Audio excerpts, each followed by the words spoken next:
హిమాలయాలంత ఎత్తు కావు, కానీ ఆ కొండ పర్వత శిఖరాలు ఎలా ఉంటాయంటే చాలా పాయింటెడ్గా ఉంది. పైకి నడుచుకుంటూ వెళ్ళడం అనేది చాలా కష్టం. 4 స్నేహితులు పైకి నడుచుకుంటూ వెళ్ళారు, కానీ కిందకి ఒక వ్యక్తే వచ్చాడు. వాళ్ళ 4 పైకి వెళ్ళిన దానికి ఆయన కిందకి రావడానికి మధ్యన వ్యవధి కాలం 3 నెలలు పట్టింది. 3 months తర్వాత అతను వెనక్కి వచ్చాడు. వెనక్కి వచ్చినప్పుడు తనని ఇంటర్వ్యూ చేశాడు. 3 నెలలు మంచు ప్రదేశంలో ఎలా బ్రతికాడంటే ఆయన ఫోటోలు తీశాడు, కొన్ని చిన్న చిన్న వీడియోలు తీశాడు, కొన్ని ఆ వీడియోలు ఫోటోలు చూపించడం మొదలు పెట్టాడు. అది చూస్తే, అది వింటే మీలో చాలా మంది అన్నం తినడం మానేస్తారేమో. ఏం జరిగింది అని అన్నాడు. మేము 4 పైకి వెళ్ళాం. పైకి వెళ్ళిన తర్వాత షార్ట్గా చెప్పాలంటే మిగిలిన 3 చచ్చిపోయారు, ఇతను మాత్రం బ్రతికున్నాడు. ఇతను బ్రతికుండటానికి చేసిన పని ఏంటంటే వాళ్ళ స్నేహితుల యొక్క శరీరాన్ని తినటం మొదలుపెట్టాడు, వాళ్ళ యొక్క మాంసాన్ని తినటం మొదలుపెట్టాడు. 3 నెలలు ఒక్కొక్క స్నేహితుడిని తినుకుంటూ వచ్చాడు. ఆ తర్వాత కిందకు వచ్చేసాడు. చాలా అసహ్యం అనిపించవచ్చు, కానీ దాంట్లో నేను నేర్చుకున్నటువంటి పాఠం ఏంటి తెలుసా? ఆకలి వేసినప్పుడు ఆకలి తీరడానికి ఏమైనా చేస్తాం. ఆకలి వేసినప్పుడు ఆకలి తీరడానికి ఏమైనా చేస్తాం. తెలుగులో నానుడు ఉన్నది లేదు కదా, ఆకలి వేస్తే ఎండుగడ్డైనా చాలా స్వీట్గా ఉంటుందంట. నిద్ర వస్తే కనుక బస్సులో పట్టుకొని కూడా నిద్రపోయి కలలు కనగలిగేవాడు అన్నాం.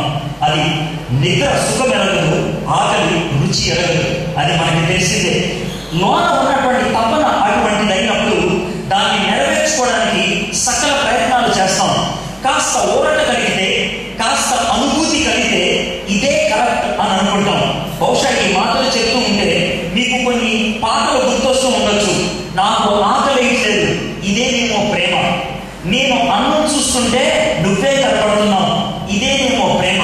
వెనక్కి తిరిగి చూస్తే నా నీడ కనపడుతుందా, నీ నీడే కనపడుతుంది, ఇదేనేమో ప్రేమ. ఈ డైలాగులన్నీ మీరు విన్నదే, అవునా కదా? ఈ డైలాగులు ఎందుకు వచ్చాయో తెలుసా? ప్రేమ అనే వాస్తవతలో ఉన్నది, కానీ అది ఏంటో బయట తెలియదు. కనబడిందే ప్రేమ అనుకున్నారు, అనుభవించిందే ప్రేమ అనుకున్నారు, అనుభూతి కలిగిందే రైట్ అని అనుకున్నారు. ఆ పాటలు విన్న మీరు ఇదే రైట్ అనుకుని మీరు అనుకుంటే మన బతికేమంతో ఆలోచించండి. కాబట్టి ఎవరో ఒకరు చెప్పాలి అది తప్పు, ఇది రైట్ అని. చాలాసార్లు మనకి చిరాకు వేసేది ఏంటి తెలుసా? మన తల్లిదండ్రులు కానీ పెద్దలు కానీ అది తప్పురా అని అంటారు, కానీ మన మనసులో ఏమనుకుంటారు తెలుసా? కరెక్టే, మరి రైట్ ఏంటో చెప్పు, మరి రైట్ ఏంటో చెప్పు. అది కావాలి. నాకు లోన అనుభూతి ఉన్నది, నాకు కోరిక ఉన్నది, డిజైర్ ఉన్నది, మరి దాన్ని ఎక్కడ నేను తీర్చుకోవాలి? నాకు ఇక్కడ కాస్త ఊరట కలుగుతుంది, కాస్త హ్యాపీగా అనిపిస్తుంది, కాబట్టి ఇది తప్పు అంటున్నావు, మరి ఎక్కడ రైట్ అంటావు? ఒకవేళ అడవిలోకి నిన్ను పంపించేస్తే ద వైల్డ్ వర్సెస్ మ్యాన్, మీరు ఎంతమంది ఆ ప్రోగ్రామ్ చూస్తారో తెలియదు, ద వైల్డ్ వర్సెస్ మ్యాన్. దాంట్లో చూస్తే మీకు అర్థమవుతుంది, కనబడి ఏదైనా సరే తినేయడం మొదలు పెడతారు. వాడికి బొత్తికి కనబడచ్చు, దాన్ని చంపుకు తినేస్తారు. వాడికి ఒక చిన్న సాగడి కనబడచ్చు, దాన్ని చంపుకు తినేస్తాడు. ఏది తినాలి ఏది తినకూడదు వాడికి తెలుసు. ఎందుకో తెలుసా? వాడికి తెలిసిందల్లా ఒకటే, ఆకలేస్తుంది, దాన్ని తీర్చుకోవాలి, దాన్ని తీర్చుకోవాలి. తీర్చుకోవడానికి ఏది తినాలి ఏది తినకూడదు అది వాడు ఉన్నటువంటి నియమం. కానీ మనం ఈ లోకంలో ఉన్నటువంటి మనం, ఆధునిక లోకంలో ఉన్నటువంటి మనం, what is right, what is wrong, ఏది సరి అయినది ఏది సరి అయినది కాదు, కేవలం మన ఇంగిత జ్ఞానం చెప్పదు. That's what I want to tell. కేవలం మన ఇంగిత జ్ఞానం చెప్పదు, మనకి నేర్పించాలి. ట్రైనింగ్ అందుకే అవసరం, టీచింగ్ అందుకే అవసరం. అందుకే ఇటువంటి ప్రోగ్రామ్స్ కి పిలిచారు.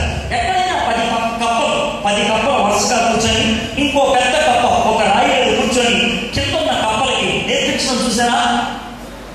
కానీ ఇప్పుడు జరుగుతుంది అదే. నేను కప్పలాగా కూర్చున్నాను, నేను పెద్ద కప్పలాగా కూర్చున్నాను. కప్పలుగా జరిగింది, మనకి జరిగేది ఇది ఒక్కటి తెలుసా? We have to learn from others. ఇతరుల నుంచి నేర్చుకోవాలి. చెప్పకుండా తెలియకుండా ఎవడైనా నాశనం అయిపోతే వాడి మీద మనకు కలిగేది జాలి. చెప్పిన తర్వాత వాడి నాశనం అయిపోతే జాలి కాదు, చిరాకు. అది మీ విషయంలో కలగకుండా చూసుకోండి. దేవుడు మీ మీద చిరాకు పడకూడదు. యేసుప్రభువు వారు ఒకవేళ సువార్తలో గమనించినట్లయితే దానికి ఆయనకు 2 రకాలైనటువంటి స్పందనలు కనబడుతుండే. ఏంటి 2 రకాలైన స్పందనలు అంటే, ఒకవేళ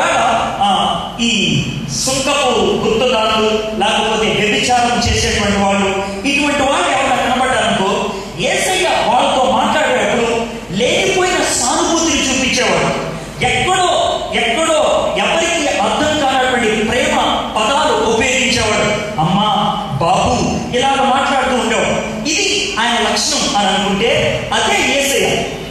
పరిసయ్యుడు కానీ శాస్త్రి కానీ కనబడితే చెడ్డ చిరాకుతో మాట్లాడేవాడు. పెద్ద తెలిసినట్లు మాట్లాడుతున్నావే, ఇలాంటి డైలాగ్ వేసేవాడు యేసయ్య. ఎందుకని అటువంటి ధోరణ ఉపయోగించేవాడు? ఎందుకని శాస్త్రులంటే యేసయ్యకి చిరాకు? ఎందుకంటే ఈ వ్యభిచారంలో ఉన్నవాళ్ళు, ఈ సుంకపు గుర్తుదారులంటే అంత అభిమానం, అంత ప్రేమ. అంటే వీళ్ళు తెలియకుండా తప్పు చేశారు కాబట్టి వాళ్ళ మీద ప్రేమ చూపించాడు. వీళ్ళకి తెలిసి కూడా తప్పు చేశాడు, చిరాకు చూపించాడు. మీ విషయంలో దేవుడు చిరాకు పడకూడదు అనుకుంటే ఇప్పుడు వింటున్నారు కదా, విన్న దాన్ని జీవితంలో అన్వయించుకోవడం నేర్చుకోండి. అది చాలా ప్రాముఖ్యమైనది. మనం వినాలి, నేర్చుకోవాలి, నేర్చుకున్న దాన్ని జీవితంలో అన్వయించుకోవాలి. సరే, ఒక చిన్న సన్నివేశం చెప్తాను. తెలియకుండా ఉంటే కనుక ఒక విషయం గురించి మానవుడు ఏం చేస్తాడు అన్న దానికి ఒక సన్నివేశం. నేను 9వ క్లాస్ చదువుతున్నప్పుడు మా క్లాస్ అంతటినీ కూడా స్కూల్ వాళ్ళు సినిమా తీశారు. అది ఒక Walt Disney movie, comic story, animation story అన్నారు కదా. అది ఇప్పుడు మామూలుగా అది మామూలు చలనచిత్రంగా తీశారు. ఓకే, అప్పట్లో అది కామిక్ స్టోరీగా ఉంది. ఆ సినిమా పేరు గాడ్స్ మస్ట్ బి క్రేజీ. ఆ సినిమా చాలా ఉండేది, నాకు అంత గుర్తులేదు కానీ ఒక ప్రాముఖ్యమైన స్టోరీ లైన్ మాత్రం బాగా గుర్తుంది. ఆ సినిమాలో కీలకమైనటువంటి స్టోరీ లైన్ ఏంటి అని అంటే, ఒక ఫ్యామిలీ, భార్య భర్త, ఒక కొడుకు కూతురు, నలుగురు ఒక ప్రైవేట్ చార్టర్ హెలికాప్టర్ మీద వెళ్తూ ఉంటారు. ఆఫ్రికన్ అడవుల మీద వెళ్తున్నప్పుడు వాళ్ళు కోకోకోలా బాటిల్స్ పట్టుకెళ్తారు. కొన్ని వెయిట్ పెరగకుండా ఉండడానికి అయిపోయిన వాటిని అయిపోయినట్టు కింద పడేస్తూ ఉంటారు, use and throw. So Coca Cola bottle ఒకటి 1.5 లీటర్ బాటిల్ వాళ్ళు తాగుతారు. బాటిల్ అయిపోగానే వాళ్ళు అడవిలో కిటికీ ఓపెన్ చేసి కింద పడేస్తారు. బస్ అది అడవిలో పడతా ఉంటుంది. అయితే అంతకంటే ముందు కింద జరిగేది ఏంటంటే, ఈ అడవిలో ఉన్నటువంటి అడవి జాతి మనుషులు హెలికాప్టర్ రాగానే వాళ్ళు చాలా అరుస్తూ ఉంటారు, కేరింతలు కొడుతూ ఉంటారు. వాళ్ళ జీవితంలో ఎప్పుడు కూడా అలాంటివి చూడలేదు. వాళ్ళలో డైలాగ్ స్టార్ట్ అవుతాయి వాళ్ళ భాషలో. ఒకడంటాడు, అరే దేవుడు వెళ్తున్నాడు అంటాడు, ఇది దేవుడు వాహనం అని అంటాడు. ఇది సరదాగా ఉంటుంది, కామిక్గా. ఈలోగా అలా ఆలోచిస్తున్నప్పుడు సడన్ గా బాటిల్ పడుతుంది, వాళ్ళ మధ్యన పడుతుంది. విపరీతమైన టెన్షన్, భయం, అదేంటో తెలియదు ఎవరికి. వాళ్ళ లైఫ్ లో అంత సున్నితమైనది ఎప్పుడు చూడలేదు వాళ్ళు. అంత పొడవైంది అలాగా చక్కగా షేక్ ఉన్నదాన్ని వాళ్ళు ఎప్పుడు చూడలేదు. రంగులుగా ఉన్నటువంటి ఆ సీసాను చూసి భయపడుతూ ఉంటారు. అందరూ చుట్టూ ఉంటారు, సైలెంట్ గా ఉంటుంది, విపరీతమైనటువంటి టెన్షన్. ఆ టెన్షన్ మూమెంట్ ఒకడు ఇంత పొడుగు కర్ర తీసుకొచ్చి కర్రతో బాటిల్ ఇలా అంటాడు. అలా అంటే బాటిల్ కదులుతుంది, ఏమి అవ్వదు. నెమ్మదిగా ఇలా బాటిల్ ఇలా పట్టుకుంటాడు. వాడు బాటిల్ పట్టుకోగానే అందరూ గట్టిగా అరుస్తారు భయంతో, ఏమవుతాడు కానీ ఏం అవ్వదు. వాడు బాటిల్ ఇలా చూస్తాడు, వాసన చూస్తాడు.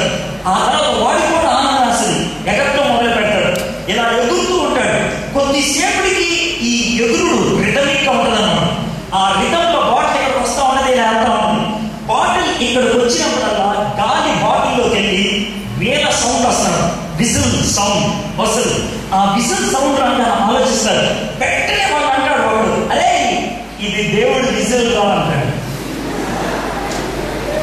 ఇది దేవుడి విజిల్ రా.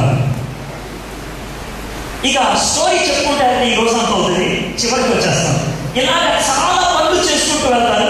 చేసినప్పుడల్లా ఇది దేవుడు దాన్ని వాడేవాడు అనుకుంటారు. ఒకసారి ఇద్దరు అమ్మాయి ఒక కొబ్బరికాయని పగలగొడదామని ఒక రాయి కోసం వెతుకులాడుతూ ఉంటారు.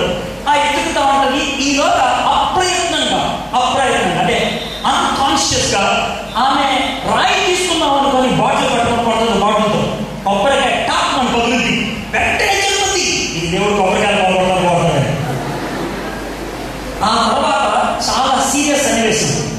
ఇక ఎప్పుడు ఎవరు కొబ్బరికాయ పగలగొట్టాలన్న బాటిల్ కోసం వెతుకోవాలి. ఒకసారి ఇద్దరు అమ్మాయిలు ఒకేసారి కొబ్బరికాయ పగలగొట్టాలనిపిస్తుంది.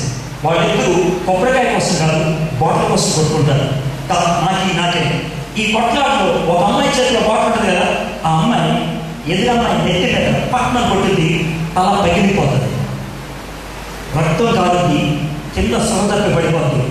మళ్ళీ సైలెన్స్. బాటిల్ కింద పడేస్తాడు. ఏం చేయాలో అర్థం కాదు. ట్రైబల్ లీడర్ వస్తాడు, చాలా సీరియస్గా చూస్తాడు. ఆకులు తీసుకొచ్చి బాటిల్ని కప్పేయమంటాడు, సమాధి చేసేస్తాడు బాటిల్ని. ఒకరిని పిలుస్తాడు, ఇది దేవుడు మనుషుల్ని చంపడానికి వాడేది, మన మధ్య ఉంటే మనం చచ్చిపోతాం, దీన్ని సముద్రంలో పడేది. వాడు దాన్ని తీసుకెళ్ళి సముద్రంలో పడేసాడు. సినిమా అయిపోయింది. నేను ఎందుకు మాట చెప్తాను తెలుసా ఈ స్టోరీ? బాటిల్ ఎందుకో తెలియనప్పుడు దేనికి పడితే దాన్ని వాడి జీవితాన్ని నాశనం చేసుకున్నాను. ప్రేమ అంటే ఏంటో తెలియనప్పుడు ఇదే ప్రేమ, అదే ప్రేమ, అదుకో ప్రేమ అని అనుకొని జీవితాలు నాశనం చేసుకునేవాడు ఎంతో. అందుకే ప్రేమ అంటే ఏంటో తెలియడం బాగుంటుంది. ప్రేమ లోన ఉన్నటువంటి అనుభూతి, దాంట్లో డౌట్ లేదు. ప్రతి మనిషికి ఉన్నటువంటి ఒక విచిత్రమైన లక్షణం, అది లేకపోతే నువ్వు మనిషివే కాదు. అసలు నువ్వు మనిషివేనా? ఇది ఎలా చెప్పాను? నువ్వు మనిషివేనా అని అంటానికి ఆ మనిషికి ఉండాల్సిన ఒక ప్రాముఖ్యమైన లక్షణం ప్రేమ. అందుకే మనందరం ప్రేమ పిపాసులు అంటే ఏంటంటే అంటారు. ఇంత స్పష్టమైన తెలుగు ఈ మధ్యన పాటల్లో రావండి. ఎందుకంటే మన పాట ఒక లాంగ్వేజ్లో ఆరంభమైతే 3 లాంగ్వేజెస్ తర్వాత ఎండ్ అవుతుంది. మనకి ఇంతకి ఏది రాదు. తెలుగు వస్తా రాదు, ఇంగ్లీష్ వస్తా రాదు, హిందీ రాదు, మరి ఏమొస్తుంది రాదు, ఏమో రాదు. That's what we are. మనం అలా అయిపోయింది. ఓకే, సో ప్రేమ పిపాసులు అంటే 2 లక్షణాలు. ఒకటి, ప్రేమించాలని ప్రతి ఒక్కరికి ఆశ ఉంటుంది, ప్రేమించబడాలనేటువంటి తపన ఉంటుంది. నన్ను ఎవరైనా ప్రేమిస్తే బాగుంటుంది. ఈ 2 లేకపోతే నువ్వు మనిషివి కావు. ఈ 2 లేకుండా బ్రతుకుతున్నావంటే నువ్వు మనిషిదే కాదు, జంతువు. ఉనికిలో ఉన్నావు అంతే, జీవోత్సవంలో పడిపోయావు. ఒకవేళ ఈ 2 లేకుండా ఒక వ్యక్తిని చూపించాలంటే ఎండిపోయిన చెట్టు, పక్కన సీసా, ఇంకో పక్కన పిచ్చి కుక్క, ఆ పక్కన నువ్వు కూర్చోవాలి. అది ఆడెవడు తెలుసా? ఈ 2 లేడు. ఏ 2? ప్రేమించబడ్డాడు, ప్రేమించడానికి ఎవరు లేదు. ఒక్కడే ఎండిపోయిన చెట్టు, పక్కన సీసా, పిచ్చి కుక్క, వీడు. అది నీ కాదు, నాకు తెలుసు. ప్రేమ కోసం తప్పిస్తున్నాను.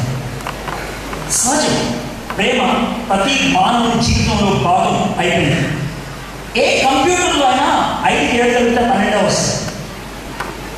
అవునా కదా? అదేంటి అంత సీరియస్గా చూస్తారు? దీన్ని ఒక చెప్పాలా వీడనా?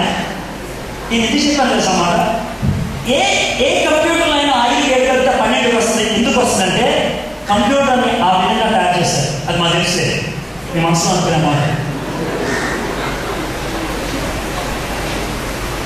అలా ఎందుకు చేశారంటే అసలు ముందు 5 ఏళ్ళ 12 కలిసింది. ఓహో, ఇది మాకు చెప్పాలా? ఇది మీరు అనుకునే మాట. దీన్నే ఏమంటారంటే ప్రొడ్యూసర్లో ఏదైతే ఉన్నదో అదే ప్రోడక్ట్లోకి వస్తుంది. ప్రొడ్యూసర్లో ఏదైతే ఉన్నదో అదే ప్రోడక్ట్లోకి వస్తుంది. నాకు ఏమి తెలుసో అది మాత్రమే నేను తయారు చేసిన దాంట్లో పెట్టగలను. నాకు తెలియంది నా యొక్క కంప్యూటర్లోకి వస్తే, నాకు తెలియంది నేను తయారు చేసిన వస్తువులోకి వస్తే దాన్ని కంప్యూటర్ భాషలో వైరస్ అంటారు, లేకపోతే జబ్బు అంటారు. జబ్బు. ఈ మాట నేను ఎందుకు చెప్తానంటే మన అంతలో ప్రేమ ఉన్నది అని అంటే, ప్రేమ అనేది మానవుల యొక్క లక్షణం, సహజ లక్షణం అయితే ఈ ప్రేమ ప్రొడ్యూసర్లో ఉండాలి. అందుకనే ప్రపంచంలో ఒకే ఒక మత గ్రంథం ఆ ప్రేమ గురించి అద్భుతంగా వివరించగలుగుతుంది, అది బైబిల్. ఎందుకంటే బైబిల్లో ఉన్న దేవుడు ఒక్కడే నేను ప్రేమను అని అన్నాడు. ఆయన ప్రేమించేవాడు కాదు. Please remember that. నేను ప్రేమను అని అన్నాడు. ప్రేమ ఉండాలి అనంటే, ప్రేమ అనేది ఉండాలి అనంటే 3 ఉండాలి. ఏంటంటే 3 అంటారు. ఒకడు ప్రేమించేవాడు, రెండోది ప్రేమించబడేది, మూడోది ఐ లవ్ యూ అని చెప్పడానికి ఒక గులాబీ పువ్వు.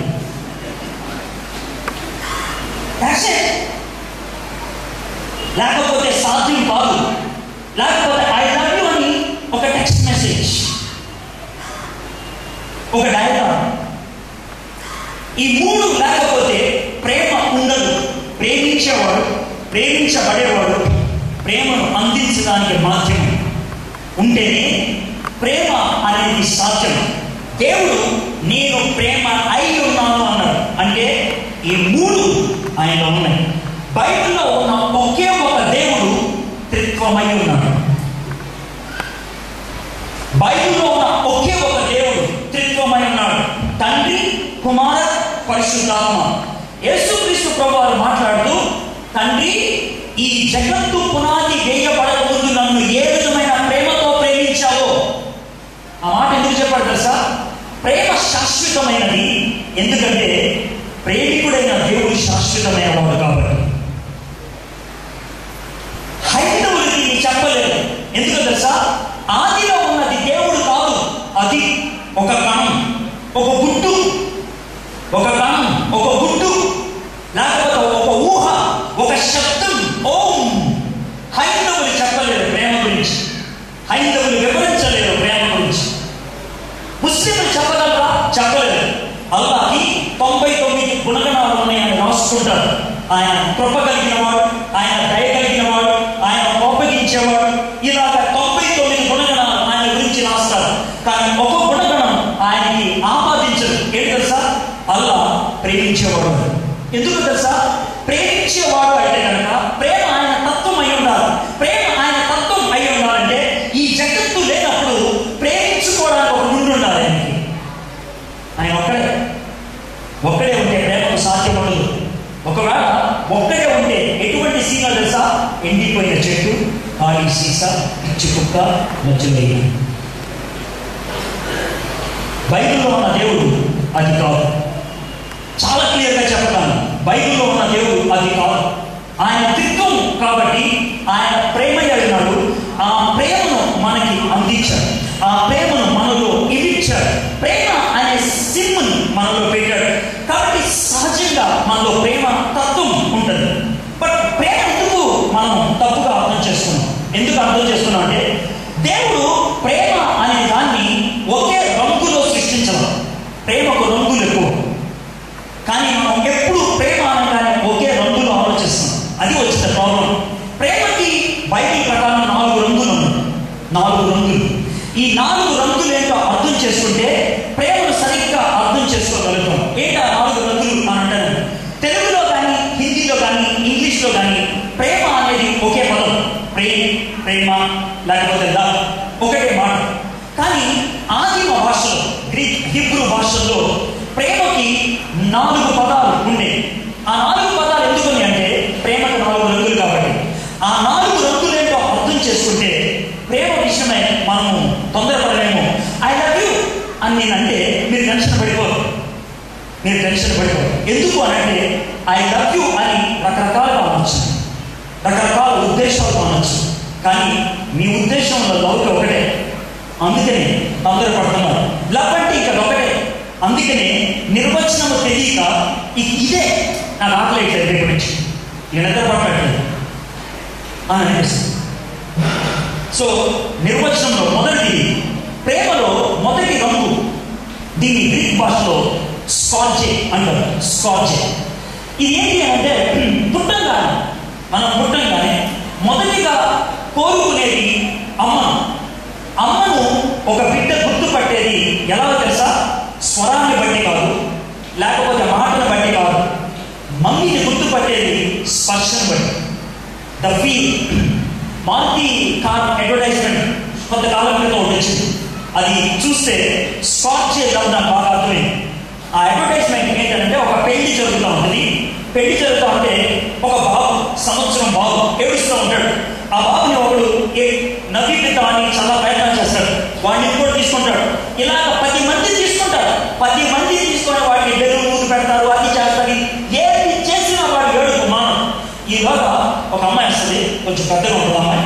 ఆ అమ్మాయి ఒళ్ళో అంటే అమ్మాయి చేతిలో ఇలా పెడతారు. ఆ అమ్మాయి చేతిలోకి వెళ్ళగానే వీడు అని ఏడు పడేస్తారు. కింద అడ్వర్టైజ్మెంట్ పడుతుంది. మారుతి గ్యారేజ్లోకి వస్తే గొడవ చేయకూడదు. వాడు ఉద్దేశం తెలుసా? ఆ బాబు ఈమె ఒళ్ళోకి వెళ్ళగానే ఎందుకు సైలెంట్ అయిపోయాడు తెలుసా? ఆమె ఎవరు? అమ్మ. స్పర్శ. దాన్ని స్కార్జే లవ్ అని అంటారు. మీరు కొంతమంది ఇక్కడ తల్లులు ఉన్నారు, మీరు 199% మంది తల్లులు అయిపోతారు కొన్ని సంవత్సరాల తర్వాత. బిడ్డలు ప్రతి ఒక్కరు నేర్చుకోవాల్సినటువంటి పాఠం. ఒకవేళ పెద్దవాళ్ళు తల్లిదండ్రులు మిమ్మల్ని సరిగ్గా ప్రేమించకపోతే, అంటే తొలి సంవత్సరాల్లో అందవలసినటువంటి ప్రేమ అందకపోతే ఆ ఆకలి అలా ఉండిపోతుంది. ఆ ప్రేమ కోసం బయట వెతుకులాడుతూ ఉంటారు. బహుశా మీరు ఆ పరిస్థితిలో ఉన్నారు, నాకు తెలియదు. మీకు జరుగుతుండొచ్చు ఆ పొరపాటు, మీ పిల్లలకి జరగకుండా చూసుకోండి. మీకు జరుగుతుండొచ్చు ఆ పొరపాటు, మీ పిల్లలకి జరగకుండా చూసుకోండి. తల్లి నుంచి తండ్రి నుంచి అందాల్సిన ప్రేమ అందకపోతే ఆ ప్రేమ కోసం పక్కింటికి వెళ్తారు, పక్క ఊరు వెళ్తారు. మంచి నీళ్ళు దొరకకపోతే దాహం వేస్తే మురికి నీళ్ళు తాగుతారు. ఆకలి వేస్తే అన్నం దొరకకపోతే పురుగులు తింటారు. ప్రేమ కోసం తప్పించే పిల్లలకి ప్రేమ దొరకకపోతే కనబడింది ప్రేమ అనుకుంటారు. మీ పిల్లలకి అది జరగకుండా చూసుకోండి. ఇది స్కార్జే లవ్. రెండో ప్రేమ 4-5 సంవత్సరాల నుంచి స్టార్ట్ అవుతుంది. అదేంటంటే చిన్న పిల్లలు, 4-5 సంవత్సరాల పిల్లలు ఎక్కడ కంఫర్టబుల్గా ఉంటారు తెలుసా? ఇంకో 4-5 సంవత్సరాల పిల్లలు ఉంటాయి, అక్కడ చాలా కంఫర్టబుల్గా ఉంటారు. ఇది ఫిలియో లవ్. ఫిలియో లవ్ తోబుట్టుల మధ్యన స్నేహితుల మధ్యన ఉండేటువంటి ప్రేమ. తోబుట్టుల మధ్యన స్నేహితుల మధ్యన ఉండేటువంటి ప్రేమ. ఎవరికైతే తోబుట్టుల ప్రేమ ఉండదో, ఎవరికైతే స్నేహితుల ప్రేమ ఉండదో ఆ ప్రేమ కోసం బయటకు వెళ్తారు. మీకు తమ్ముడు, చెల్లి, అక్క, అన్న, ఫ్రెండ్ ఉన్నారా? ప్రేమించబద్దులమేమో, ప్రేమను స్వీకరించబద్దులమేమో. దేవుడు మనం అలా తయారు చేశారు. God made us with that. యేసుక్రీస్తు ప్రభువారు అందుకే ఐ యామ్ యువర్ ఫ్రెండ్ అని అన్నాడు. నేను నీ ఫ్రెండ్ని అని అన్నాడు. His love is phileo love towards us. మన పట్ల స్నేహితుల్లాగా ప్రవర్తించాడు. స్నేహితులు అంటే పిచ్చాపాటి మాట్లాడుకుంటారు. దానికి ఒక రిథం, ఒక లైన్, ఒక పద్ధతి ఉండక్కర్లేదు. Yes, God wants to be a friend. దేవుడు మనతో మన ఫ్రెండ్ లాగా ఉండాలని ఇష్టపడుతున్నారు. ఏం విషయం ఏంటి? ఇవాళ ఏం తిన్నావు, ఏం చేసావు, ఏం సబ్జెక్ట్ చదువుకున్నావు, ఎక్కడికి వెళ్ళావు, ఎవరితో వెళ్ళావు. God doesn't feel when you discuss these things. ఈ విషయాన్ని ఆయనతో డిస్కస్ చేసినప్పుడు ఆయన చక్కగా ఫీల్ అవుతాడు. ఎందుకంటే he is our friend. This is our second love, filial love. The third one, ఇది the most critical young people. ఇది 10-13 సంవత్సరాల మధ్య స్టార్ట్ అవుతుంది. కొంతమందికి ఎర్లీగా మీడియా ఎక్స్పోజ్ ఎక్కువైతే, లేకపోతే కొన్ని రకాలైనటువంటి ట్రీట్మెంట్స్, హార్మోన్స్ ఎక్కువైతే 10th ఇయర్లో స్టార్ట్ అవుతుంది. నార్మల్గా అయితే 11th, 12th ఇయర్స్లో ఉంటుంది. కొంతమందికి ప్రాబ్లం ఉండి 13th ఇయర్ దాకా డిలే అవ్వచ్చు. 10 to 13 అన్నాను. ఈ మధ్యలో కొత్తగా ఆరంభమయ్యేటువంటి మూడవ ప్రేమ ఇరాస్. ఇరాస్, ఈ ఇరాస్ అనేటువంటి ప్రేమ విచిత్రమైనది. ఎందుకనంటే ఈ ప్రేమ తోబుట్టుల మధ్య ఉండేది కాదు, స్నేహితుల మధ్య ఉండేది కాదు. ఈ ప్రేమ అమ్మ మీద, నాన్న మీద ఉండేది కాదు. ఈ ప్రేమ ఎలాంటిదంటే కొత్తగా పుట్టుకొచ్చేది. ఈ ప్రేమ సర్వసాధారణం, 99% సర్వసాధారణంగా ఆపోజిట్ జెండర్ మీద ఆధారపడడం. ఆపోజిట్ జెండర్, నేను ఒక అబ్బాయి అయితే అమ్మాయిని చూస్తే నాలో కలిగేటువంటి భావోద్రేక మార్పులు ఇన్స్టింక్టివ్గా కలుగుతుంది. ఇది ఇన్స్టింక్ట్ బట్టి వస్తుంది, సహజాతమే. ప్రతి వాడికి కలుగుతుంది, ప్రతి అమ్మాయికి కలుగుతుంది. ఒకవేళ కలగకపోతే నీకు జబ్బు ఉందని అర్థం. That's very clear. ఇది నార్మల్ కోర్స్ ఆఫ్ లైఫ్ లో, మానవ సహన జీవితంలో ఉండాల్సింది. సో ఇది భావోద్రేకాలు వస్తుంటే 12-13 సంవత్సరాలు వచ్చాడు ఒక అమ్మాయి మనకు. ఒక అబ్బాయిని చూడంగానే మేబీ ఒక్కొక్కడికి ఒక్కొక్క తత్వం అంటే, వాడు బట్టే సూపర్ ఆడుతాడే, వాడగా నాకు ఇష్టం. వాడు పాట సూపర్ వాడతాడే, వాడగా నాకు ఇష్టం. వాడు కాలంలో వేస్తాడు సూపర్ అంటే నాకు ఇష్టం. నీ కారణం ఏదైనా అవ్వచ్చు, దాంతో ఆ వ్యక్తి మీద ఒక అభిమానం ఏర్పడుతుంది.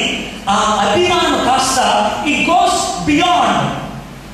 లోన తెలియనటువంటి మార్పు, లోన తెలియనటువంటి ఒక కెమికల్ బాండ్ జరుగుతుంది. దాన్నే ఏమంటామంటే ఇదేననుకుంటా ప్రేమ. మైండ్లో వచ్చే ఇదేననుకుంటా ప్రేమ. This is the third love. చాలా మంది ఇక్కడ స్ట్రక్ అయిపోతారు. ఇక్కడ స్ట్రక్ అయిపోయి ఇదే ప్రేమ అనుకొని దాంట్లో కొనసాగి జీవితాన్ని నాశనం చేసుకుంటూ ఉంటారు. ఇక దాంతో కొనసాగి అక్కడ ఫేస్బుక్లో చాలా ఎక్కువగా సమయాన్ని గడుపుతారు. ఫేస్బుక్ వాళ్ళు కూడా నన్ను నా బాధను గుర్తించి 5,000 మంది ఫ్రెండ్స్ ఉంటారు ఎవరికైనా. 5,000 దాటి ఇవ్వరు వాడు, కానీ నాకు 5,221 మందికి ఇచ్చాడు. సో విపరీతమైన రిక్వెస్ట్ ఉంది, 1,800 రిక్వెస్ట్ ఉంది. ఇంకా ఈయన యాక్సెప్ట్ చేయలేదు. I chat with so many people. I spend a lot of time on Facebook. చాలా మంది. ఒకసారి ఫేస్బుక్లో ఆ టైంలో ఉన్నటువంటి ఫ్రెండ్స్ అందరినీ ఒకటే ఒక క్వశ్చన్ అడిగాను, లవ్ అంటే నువ్వు ఏమనుకుంటున్నావు? వాడు ఇచ్చినటువంటి జవాబులు ప్రకటన దీంట్లో రాశారు. నేనేమంటాను తెలుసా? లవ్ అంటే కొంతమంది జవాబు, లవ్ అంటే సెక్స్ని అనుభవించడం అన్నాడు ఒక వ్యక్తి. సెక్స్ని అనుభవించడం అన్నాడు. లవ్ అంటే ఆకలి వేసినప్పుడు అన్నం తినాలనిపిస్తుంది, దాహం వేసినప్పుడు నీళ్లు తాగాలనిపిస్తుంది, ఒక వయసుకు వచ్చిన తర్వాత లవ్ చేయాలనిపిస్తుంది. చాలా అద్భుతంగా ఇచ్చారు డైలాగ్. ఇంకొక వ్యక్తి లవ్ అనేది నాకు తెలియకుండా వచ్చేస్తుంది కాబట్టి గుడ్డికి అంటారు అన్నాడు. లవ్ ఈజ్ గాడ్ అన్నాడు. ఇంకొక వ్యక్తి ఏమన్నాడంటే లవ్ చేయకుండా ఉండటం అనేది చాలా కష్టం కాబట్టి లవ్ చేసేస్తే పోతుంది, కన్యనికం అనేది భారం అయిపోయింది అన్నారు. అదన్నమాట. Virginity is a burden because love is a desire. ఇంగ్లీష్లో ఫ్రాన్స్ దేశం నుంచి ఈ డైలాగ్ వచ్చింది. Love is so powerful desire, virginity has become a burden. కన్యగా ఉండటం అనేది ఒక భారం అయిపోయింది. ఎందుకంటే ప్రేమ అనేది తీరని కోరిక కాబట్టి ఆ కోరిక తీర్చుకోవాలి. ఇది వాడు ఇచ్చినటువంటి డైలాగ్ అన్నమాట. మరికొంతమంది అన్నారంటే ప్రేమ అనేది చేస్తే వచ్చేది కాబట్టి చూసి అనుభూతిని పొందుతున్నాను అని అన్నారు. ప్రేమ అనేది చేస్తే వచ్చేది కానీ చూసి అనుభూతిని పొందుతున్నాను అన్నారు. నా ఉద్దేశం ఇక్కడ కూర్చున్న వాళ్ళు 70% మందికి అలవాటు ఉంటుంది. పాన్ నీటి బొమ్మలు చూడటం చాలా మందికి ఉండవచ్చు. లోన ఉన్నటువంటి కోరికను తీర్చుకోవడానికి ఏమి అవకాశాలు దొరక పోయిలే కాస్త జీవితాన్ని పవిత్రంగా ఉంచుకుందాం అని బొమ్మలు చూసి అనుభూతిని పొందాలి. నన్ను ఒక వ్యక్తి అడిగాడు, బొమ్మగా చూసింది తప్పేంటి, అది పాపమా అని అడిగిన వాళ్ళు కూడా ఉన్నారు. మీ మనసులో ఈ ప్రశ్న ఉండుండొచ్చు.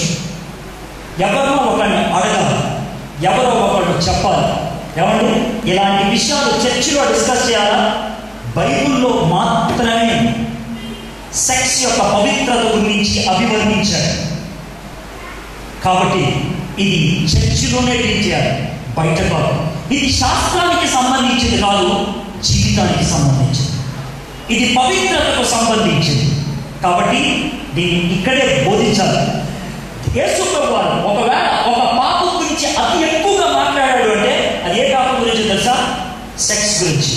మిగిలిన పాపాలన్నీ ఒకటి, ఇదొక్కటే ఒకటి అన్నాడు. ఎందుకంటే ఇది అంత పెద్దమైంది కాబట్టి దాన్ని డిస్కస్ చేయాలి. దాని జోలికి ఎందుకు వెళ్ళకూడదు, ఎలా వెళ్ళకుండా ఉండాలో నేర్చుకోవాలి. మనం ఈ శరీరం దేవుని ఆలయం. సెక్స్ అనేది ఈ శరీరంతో చేసేది. దేవుని ఆలయాన్ని ఎవరైనా పాడు చేస్తే నేను తట్టుకోలేను అన్నాడు దేవుడు. కాబట్టి దాని గురించి మాట్లాడుతున్నాను. వాణిని ఇవ్వాలి, బుజ్జగించి చెప్పాలి.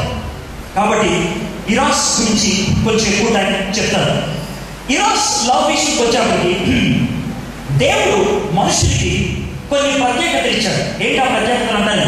ఒకవేళ జంతువుకి మనిషికి తేడా ఏంటి అని అడిగితే మీరు హాస్యాస్పదంగా ఎక్కువ శాతం మంది ఇచ్చే జవాబు ఏంటో నాకు తెలుసు. ఏంటి తెలుసా? జంతువుకి కోపం నాకు లేదు. నేను అంత స్థితిగా అడగను. I mean bit serious. జంతువుకి మనిషికి ఉన్నటువంటి తేడా ఏంటి అని అంటే నేను 4 తేడాలు చూశాను. 4. ఈ 4 కేవలం మనకే ఉంది, జంతువులకి లేదు.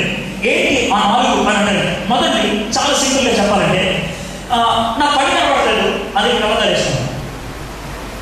గాలి వేయలేదు, ఫ్యాన్ వేసుకున్నాను. మొహం కనబడలేదు, నల్లగొన్నాను కదా, లైట్ వేసుకున్నాను. ఇది నేను చేయగలను, జంతువులు చేయలేదు.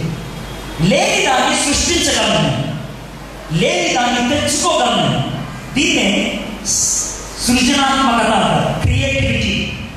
లేని దాన్ని తయారు చేసుకోవడం. షర్ట్ చేసుకున్నాను, చల్లేస్తుందేమో, సిగ్గులు కప్పుకోవాలి. కాళ్ళకి షూస్ వేసుకున్నాను, ముళ్ళు పుచ్చుకుంటుందేమో. సృజనాత్మక, టు క్రియేట్ సంథింగ్ న్యూ. కోతి 1000 సంవత్సరాల క్రితం ఎలా జీవించిందో ఇప్పుడు కూడా అలాగే జీవిస్తుంది. కానీ మనం మారుస్తాం. 1000 సంవత్సరాల క్రితం మామిడికాయ తిన్నాం, కోతి మామిడికాయ తిన్నాం. ఇప్పుడు మజా తాగుతున్నాం, కోతి మామిడికాయ తిన్నాం. మజా ఇస్తే కాదు. మ్యాంగోని మజా చేయగలం మనం, కానీ కోతి చేయలేదు. క్రియేటివిటీ, ఇది మొదటి. రెండవది రేషనాలిటీ అంటారు, అంటే విచక్షణ. ఇది రైట్, ఇది రాంగ్, ఇది రైట్, ఇది రాంగ్.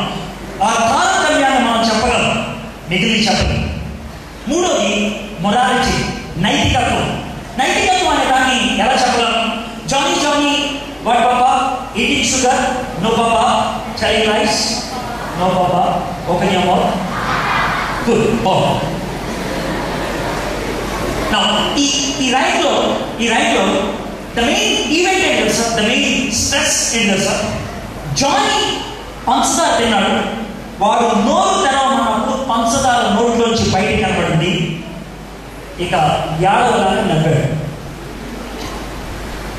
అది స్టోరీ. మీరు ఇప్పుడు నవ్వలేదు నాకు తెలుసు.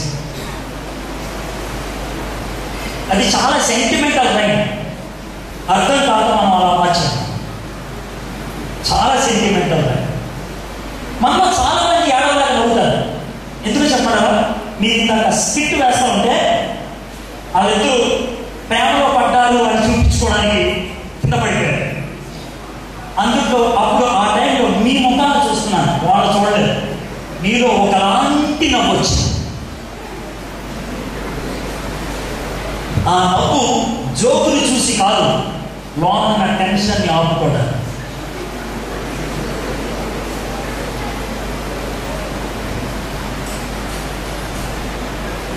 ఇది మన లైఫ్ కాదా?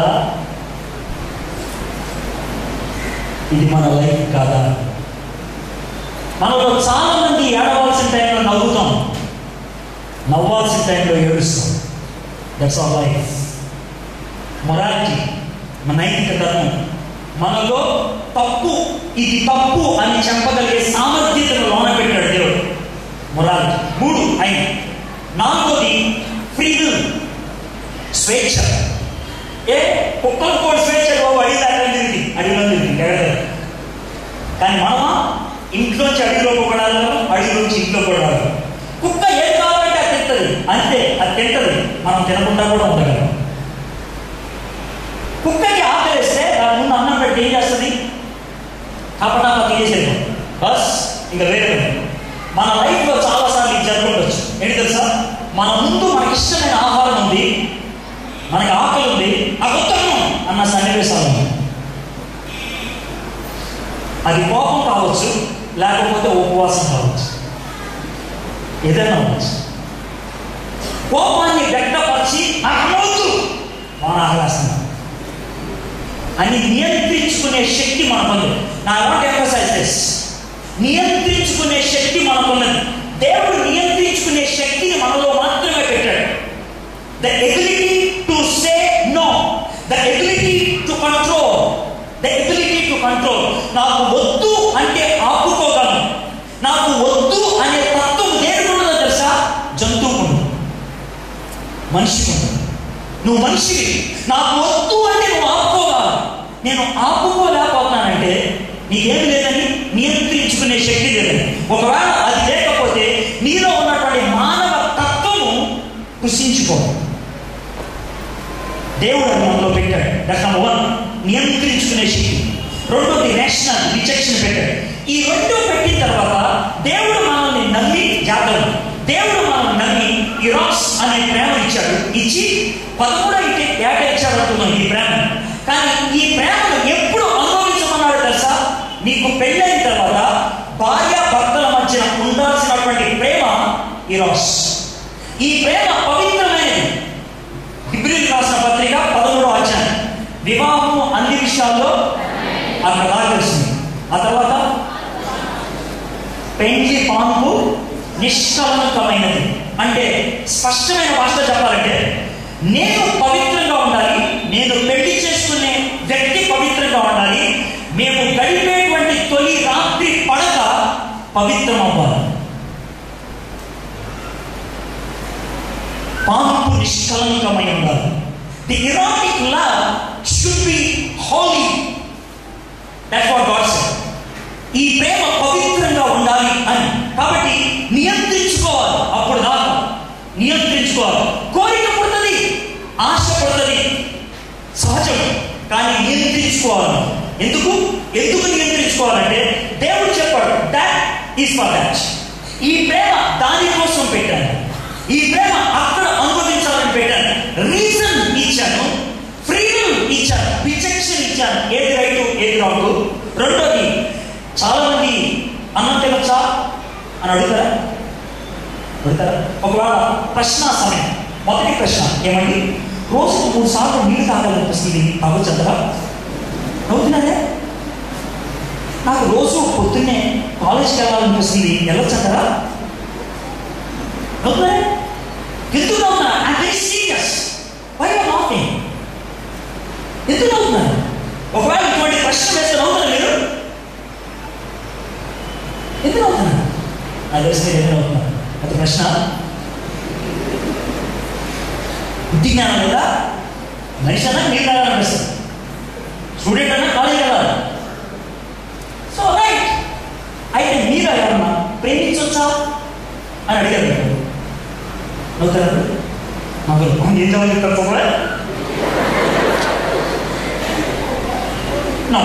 ఇప్పుడు ఇక్కడ ఆలోచించాం.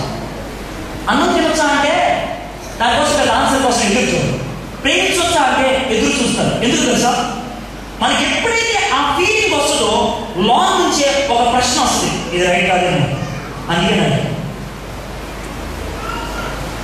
ఇది రైట్ కాదేమో నీకు అనిపిస్తుంది. అందుకే నేను అడిగా ఆ ప్రశ్న. The doubt has come out because there was some pricking inside. లోన నొచ్చుకుంటుంది, లోన క్వశ్చన్ వస్తుంది, ఇది తప్పు అని నీకు తెలుసు, కానీ ఎందుకో తెలియదు, ఎలాగో తెలియదు. అందుకే ఆ ప్రశ్న. సో మై ఫ్రెండ్స్, ఇది సహజం. మారల్గా తప్పని తెలుసు, లాజికల్గా అక్కడ ఉపయోగించాలని తెలుసు, ఫ్రీగా నియంత్రించుకునే శక్తిని దేవుడు మనకు అనుగ్రహించాడు. సో ఇరాటిక్ లవ్ దేవుడు ఇచ్చింది పెళ్లి కోసం. పెళ్లిలోనే వాడుకోవాలి. సార్ పెళ్లికి ముందు వాడితే ఏమవుతుందండి అని అంటారు. పెళ్లికి ముందు వాడిన 3 రకాలైన సమస్యలు. ఏంటి ఆ 3 రకాలైన సమస్య? నువ్వు చర్చకొచ్చావు కాబట్టి నువ్వు దేవుని బిడ్డవి, లేదా దేవుని పట్ల కాస్త ఆలోచన కలిగిన వ్యక్తివి అని నేను నమ్ముతున్నాను. ఒకవేళ ఆ విధంగా జవాబు ఇవ్వాలనుకుంటే ఫస్ట్ రీజన్ ఏంటి తెలుసా? బైబిల్లో sex out side marriage is considered as sin. పెళ్లికి బయట, పెళ్లికి బయట ఉండేటువంటి లైంగిక సంబంధం ఏదైనా సరే పాపం. పెళ్లికి బయట అంటే నేను ఈ అమ్మాయిని పెళ్లి చేసుకుందాం అనుకున్నాను, ఇంకోసారి టెస్ట్ చేద్దాం అనుకున్నాను. నేను అందుకే అన్నా, నేను ఉపయోగించే పదాలు చాలా పచ్చిగుంటాయి. But somewhere somebody has to help. అమ్మాయిగా పెళ్లి చేసుకున్నది కాబట్టి ఒకసారి ట్రై చేసుకున్నాం. ఎందుకు తెలుసా? పెళ్లి అయిన తర్వాత తొలి రాత్రి గడిపే పడక ఎలా ఉండాలి? మీ నోటి చెప్పండి.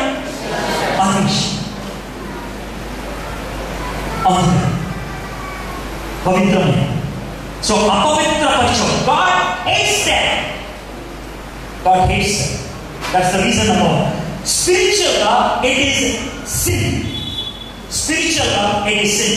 రెండోది moral గా ఉండేటువంటి ప్రాబ్లం ఏంటి చెప్పండి? పెళ్లికి బయట సెక్షువల్ రిలేషన్ కలిగి ఉండడానికి ప్రయత్నం చేస్తే నీలో గిల్ట్, డౌట్ ఈ 2 వస్తాయి. గిల్ట్, డౌట్ ఎలా వస్తాయి? సేమ్ అవుట్ సైడ్ 2 ఆలోచన. వేరే అమ్మాయిని ఎవరైనా ప్రేమించావు, ఓకే, వేరే అమ్మాయిని ప్రేమించి ఆ అమ్మాయితో కొంచెం ఎంజాయ్ చేసి అయిపోయింది, నువ్వు ఇంకొక అమ్మాయిని పవిత్రంగా పెళ్లి చేసుకున్నావు. పెళ్లి చేసుకున్నాక నీకు వచ్చే తొలి అనుమానం ఏంటి తెలుసా? మొదట్లో రావచ్చు, ఓ 2-3 వారాలు రావచ్చు. 2-3 వారాల తర్వాత వచ్చేటువంటి మొదటి అనుమానం ఏంటి తెలుసా? నేను బయట తెలియక ఈ తెరలేదన్న గ్యారెంటీ ఏంటి? ఈ తీకా ఈ తెరలేదన్న గ్యారెంటీ ఏంటి?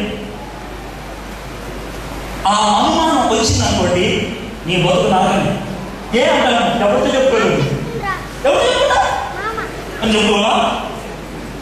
ఎప్పటికీ చెప్పుకోలేదు. సీరియల్స్ చూసుకుంటూ ఉండిపోవాలి. సీరియల్ చూసినప్పుడల్లా వాడు వెనక నుంచి ఇలా ఉండడం మనకు మన బతుకు సీరియల్ డైలీ ఎపిసోడ్ వచ్చే వారం చూద్దాం.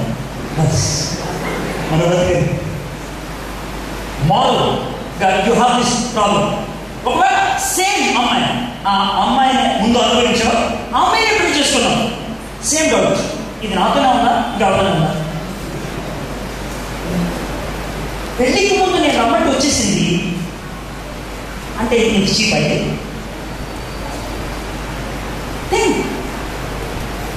ఈ అనుమానాలు ఎప్పుడూ నివృత్తి చేయలేడు. వాటితో నువ్వు చావాల్సిందే. You have to die with that. You have to die with that. So, మొదట స్పిరిచువల్ ప్రాబ్లం సిన్, ఆత్మీయ పాపం. సెకండ్ మోరల్ ప్రాబ్లంగా డౌట్ అండ్ గిల్ట్, నీలో అపరాధ భావం, అనుమానం. మూడోది మెడికల్గా జబ్బు. చాలా ఈజీగా చేస్తుంది జబ్బు. ఈ మూడు సమస్యలు బట్టి నో చాలా స్పష్టంగా చెప్పాలి. సెక్స్ అవుట్ సైడ్ మ్యారేజ్, ఈ మూడు విధాల సమస్య. రైట్, మీరు కొంతమందికి ఇలాంటి చాలా ఫ్రాంక్ క్వశ్చన్ రావచ్చు. సార్, నా ప్రేమ చాలా పవిత్రమైందండి, నేను ఈయన్నే లేదా ఈ అమ్మాయినే పెళ్లి చేసుకున్నాను అనుకుంటున్నాను, అందుకని చాలా పవిత్రంగా ప్రేమిస్తున్నాను. I have to tell something about marriage. పెళ్లి గురించి చెప్పాలి. ఎందుకంటే ఇరాన్స్లోకి కొంతమంది పెళ్లికి కలపడానికి ప్రయత్నం చేస్తారు. పెళ్లి అనేది ఇద్దరు మధ్య ఉండాల్సినటువంటి కంపాటబిలిటీ, సమన్వయం. వాళ్ళిద్దరూ ఒక నిర్ణయం తీసుకుంటే ప్రపంచంలో వెనక్కి తీసుకోలేని నిర్ణయం ఒకటే. ప్రపంచంలో 5 నిమిషాల్లో నిర్ణయం తీసుకొని 50 సంవత్సరాలు గడపగలిగేది ఒకటే, పెళ్లి. 5 నిమిషాలు పడుతుంది నేను నిర్ణయం తీసుకోవడానికి. ఆ నిర్ణయం మీద ఎంతకాలం పథకాలు తెలుసా? 50 ఏళ్ళు. 25 ఏళ్ళ నీకు పెళ్లి అయిందనుకో, 75 ఏళ్ళ చచ్చావనుకో, 8 ఏళ్ళు ఇచ్చావు దాని మీద. కాబట్టి ఎంత జాగ్రత్తగా ఉండాలో ఆలోచించాలి. ఎంత జాగ్రత్తగా ఉండాలి. ప్రేమిస్తున్నాను, ఈ వ్యక్తిని పెళ్లి చేసుకోవాలనుకుంటున్నాను అని అన్నప్పుడు నేను సర్వసాధారణంగా 2 డిఫరెంట్ లైన్స్ ఆఫ్ ఆర్గ్యుమెంట్స్ ఉపయోగిస్తాను. ఒక లైన్ ఏంటి తెలుసా? చాలా సింపుల్గా 2 మీ ముందు పెట్టండి. ఒక లైన్ మీకు చెప్పాలంటే, ఇప్పుడు ఒక 18-19 ఏళ్ళ అబ్బాయి కానీ అమ్మాయి కానీ ఎవరికి నేను పలానా అమ్మాయిని పెళ్లి చేస్తాను, ప్రేమిస్తున్నాను, పలానా అమ్మాయిని ప్రేమిస్తున్నాను, పలానా అబ్బాయిని ప్రేమిస్తున్నాను, పెళ్లి చేసుకోవాలనుకున్నాను. నేను అడిగే నెక్స్ట్ క్వశ్చన్, ఎప్పుడు చేసుకుందాం అనుకున్నాను? ఇప్పుడు చదువుకున్నా కదా, అయిపోయి ఉద్యోగం వచ్చిందంట, మంచి పెళ్లి చేస్తున్నాను. అసలు ఆ డైలాగ్ ఎలా తెలుసా? అసలు రాముడు మంచి వాడు, ఆ టైప్ పెళ్లి చేసుకోవాలి. ఇంకా చాలా పవిత్రం, అస్సలు చక్కగా ఆలోచించింది తెలుసా? చాలా చాలా అని అంటే నేను వాళ్ళకి అడిగే ప్రశ్న ఏంటంటే, నీకు ఉద్యోగం వచ్చిన తర్వాత కారు కొనుక్కునే అవకాశం వచ్చింది అనుకున్నావు, ఏ కారు కొనుక్కోవాలనుకున్నావు ఇప్పుడు చెప్తావా అని. అదే ప్రశ్న. ఆ కొనుక్కునేది 5 ఏళ్ళ తర్వాత. 5 ఏళ్ళ తర్వాత ఏ కారు బాగుంటే అది కొనుక్కుంటాం. ఇప్పుడు ఎందుకు కొనుక్కుంటాం? ఇప్పుడు ఎందుకు డిసైడ్ చేస్తాం? కారు ఎంత వాడతావు? అయితే 5 ఏళ్ళు, 10 ఏళ్ళు, 15 ఏళ్ళు తర్వాత కారు మార్చేయచ్చు కదా. మార్చగలిగే కారు డిసైడ్ చేయాలంటే ఆగు. మార్చలేని లైఫ్ పార్ట్నర్ అంటే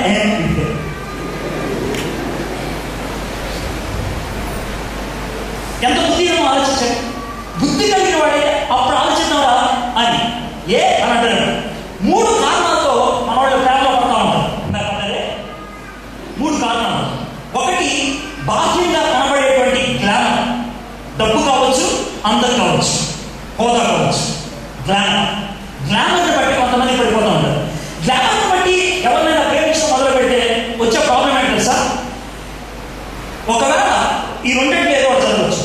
ఇప్పుడు డిసైడ్ అయిపోయావు, ఒక అబ్బాయిని ఒక అమ్మాయిని చూసి పెళ్లి చేస్తున్నా అని. 3 ఏళ్ళ తర్వాత అంతకంటే కొంచెం బెటర్ కనపడాలి కావున్నాను. కమిట్ అయిపోవడం అవసరం కావాలి. లోన్ వచ్చేద్దాం. గ్లామర్, డబ్బు. నువ్వు ఇప్పుడు ఇంటర్మీడియట్ పడుతూ లేస్తూ ఉన్నప్పుడు నీ లెవెల్లో సరిపోయే పడుతూ లేస్తూ ఉన్న ఒక వ్యక్తిని లవ్ చేశావు. ఆ తర్వాత ఇంజనీరింగ్లో నీకు తెలియకుండానే కష్టపడి చదివిపోయి ఎంటెక్లోకి వెళ్ళిపోయి గోల్డ్ మెడల్ సంపాదించి ఒక ఇన్ఫోసిస్ కంపెనీలో జాబ్ వస్తే ఈ పడుతూ లేస్తున్న వ్యక్తిని పెళ్లి చేసుకోవాలంటే కమిట్ అయ్యారు. అందుకే వెయిట్ చేయడం. మూడోది, సింపతిని బట్టి పెళ్లి చేసుకుంటారు కొంతమంది. Same problem. అంతకంటే సింపాథిక్ పర్సన్ మళ్ళీ లైఫ్లోకి వస్తే సింపతిని బట్టి కాదు, గ్లామర్ని బట్టి కాదు, నీకున్న ప్రజెంట్ ఇంటలెక్చువల్ లెవెల్ని బట్టి కాదు, పెళ్లి చేసుకునే టైంకి కంపారిటివ్గా ఆలోచించాలి. రైట్? ఇది ఒక లైన్ ఆఫ్ థాట్. అయితే రెండో లైన్ ఆఫ్ థాట్ చాలా సింపుల్గా, మీరు ఎప్పుడైనా మ్యాచింగ్ సెంటర్కి వెళ్ళారా? మ్యాచింగ్ సెంటర్, మ్యాచింగ్ అంటే పెళ్లి మ్యాచింగ్ కాదు, చీరకి జాకెట్, షర్టుకి ప్యాంటు మ్యాచింగ్. ఫర్ ఎగ్జాంపుల్ ఒక చీరలో అదే జాకెట్లు అమ్మేటువంటి మ్యాచింగ్ సెంటర్కి వెళ్ళి, సార్ మా చీరకి జాకెట్ ఇవ్వండి అని అంటే వాడనే మొత్తం మార్కెట్ చెప్పండి ఏ రంగు అంటే కదా. సో నువ్వు జాకెట్ సెలెక్ట్ చేయాలంటే నీకు బాగా దేని గురించి తెలియాలి? చీర గురించి తెలియకుండా వాడు జాకెట్ ఉంటాడా? చెప్పండి, ఆలోచించండి. చీర తెలియదు జాకెట్ ఏంటంటే, లేకపోతే చీర ఏంటో తెలియకుండా అక్కడ ఉన్నటువంటి ఈ రంగు నీ వాడరా, ఈ రంగు వాడరా, ఈ రంగు వాడరా, ఈ రంగు వాడరా. చీర తెలియకపోతే కంపారిజన్ వస్తుంది. చీర తెలిస్తే కంపారిజన్ కాదు వచ్చేది, కంపాటబిలిటీ వస్తుంది. జాగ్రత్తగా నీ మాట. చీర తెలియకపోతే కంపారిజన్ వస్తుంది, చీర తెలిస్తే కంపాటబిలిటీ వస్తుంది. చీర తెలియకపోతే ఈ జాకెట్ అంటే ఇది బాగుందా అంటావు, చీర తెలిస్తే ఈ చీర సెట్ అవుతా అని అడుగుతావు. నేను ఎందుకు ఈ మాట చెప్పగలను సార్? నువ్వేంటో నువ్వు తెలియకుండా నీ పెళ్లి భాగస్వామి ఎవరో తెలుసుకోవాలనుకోవటం, చీర తెలియకుండా జాకెట్ కొనుక్కోవడం. చీర నేనేంటి, నా బ్రతికేంటి, నా జీవితం ఏంటి, నా ఆశయం ఏంటి, నా కోరిక ఏంటి, అది తెలిస్తే అప్పుడు చేయగలుగుతాం. ఇప్పుడు నాకు బయట తీయలేదు, ఒకసారి తీయాలనిపిస్తుంది. 2 కొరింథీ 6:14 2 కొరింథీ 6:14 మీరు అవిశ్వాసులతో విచ్చోడిగా ఉండకూడదు, నీతికి దుర్నీతితో ఏమి సాంగత్యము, వెలుగునకు చీకటితో ఏమి పొత్తు, క్రీస్తునకు బెల్యాలతో ఏమి సంబంధము, అవిశ్వాసితో విశ్వాసికి పాలెక్కడి. మీరు ఇందులో చూడాల్సింది కొన్ని పదాలు. ఏంటా పదాలు అంటారు? విజ్జోడు, విజ్జోడు అంటే జోడు. రెండోది సాంగత్యం, మూడోది పొత్తు, నాలుగోది సంబంధం, ఐదోది పాలెక్క. ఈ పదాలు ఏంటో సార్, ఇది పార్ట్నర్షిప్ పదాలు. ఈ పదాలు ఒక్కొక్క చోట వాడుతూ ఉంటారు. బిజినెస్లో వాడేది పొత్తు, రాజకీయాల్లో వాడేది పొత్తు,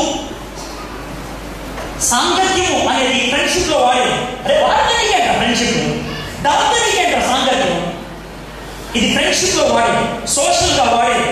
విజ్జోడు అనేది ఎక్కడ వాడతారంటే సర్వసాధారణంగా జోడి అనేది పొలంలో వాడతారు. పొలంలో జోడెత్తులు ఉంటాయి. జోడెద్దు ఒక పక్కన ఎత్తుంటే ఇంకేమంటుంది, ఇంకో పక్కన ఓ పక్కన ఎత్తుంటే ఇంకో పక్కన ఉంటుంది. మళ్ళీ ఓ పక్కన ఎత్తుంటే ఇంకో పక్కన ఉంటుంది. అంతేనా? ఓ పక్కన ఎత్తు ఇంకో పక్కన గాడి కడతారా? కడతారా? మీరు ఎప్పుడైనా ఈ పని చేయడం ట్రై చేశారా? ఏంటా పని? ఒక కాలికి తల చొప్పు, ఇంకో కాలికి పచ్చ చొప్పు వేసుకొని ట్రై చేశారా? నవ్వదు. ట్రై చేశారా? ఎందుకు ట్రై చేయాలి? ఎందుకు ట్రై చేయాలి? అది మ్యాచింగ్ కాదండి. నీ కాళ్ళు సమంగా ఉండాలంటే ఒకటి నీళ్ళు వేసుకొని 6 అంగుళాలు, ఇంకోటి ఫ్లాట్ వేసుకుని డబుల్ డబుల్ అండి. ఈ పక్కన చూసినప్పుడు ఏమో హీల్ కనబడుతుంది, ఈ పక్కన చూసినప్పుడు ఏమో ఫ్లాట్ కనబడుతుంది. సూపర్ అండి అని అంటే కదా. You don't do it, you don't do it. అదే ఉపయోగించింది. మ్యాచ్ అవ్వాలి. నీ స్పిరిచువాలిటీ అవతల పక్కన స్పిరిచువాలిటీ మ్యాచ్ అవ్వాలి. నేను యేసు ప్రభువుని నమ్ముతున్న వ్యక్తి అయితే అవతల పక్కన ఎవరున్నారు? చెప్పండి, ఎవరున్నారు? మళ్ళీ చెప్పండి, ఎవరున్నారు? మీరు కొంతమంది ఇలానే వేస్తారు. లేదండి, నా జీవితంలో ఒకే ఒక ఆశ, జీవితంలో ఒకనైనా ప్రభు దగ్గర నడిపించాలి, అందుకని ప్రేమించి పెళ్లి చేసి ఈ వ్యక్తిని ప్రభు దగ్గర నడిపించాలంటే బైబిల్లో ఈ పేజీ చెప్పారు. ఎందుకు అని అంటున్నారు. చూడండి, ఇక్కడ ఉన్నటువంటి మాట ఏమంటారు సార్? అవిశ్వాసతో విశ్వాసికి పాలెక్కడ. మీరు అవిశ్వాసంలో విజ్జోడిగా ఉండకూడదు. దేవుడు చాలా స్పష్టంగా చెప్పాడు, no you cannot do it. ఈ విధంగా ప్రసంగం చేస్తా ఉంటే ఒక అమ్మాయి ఏమంటే కొరింథీయులకు రాసిన మొదటి పత్రిక 7వ అధ్యాయంలో ఇంకో మాట ఉందండి. మీరు అవిశ్వాసులైన మీ భార్యతో జాగ్రత్తగా ఉండండి.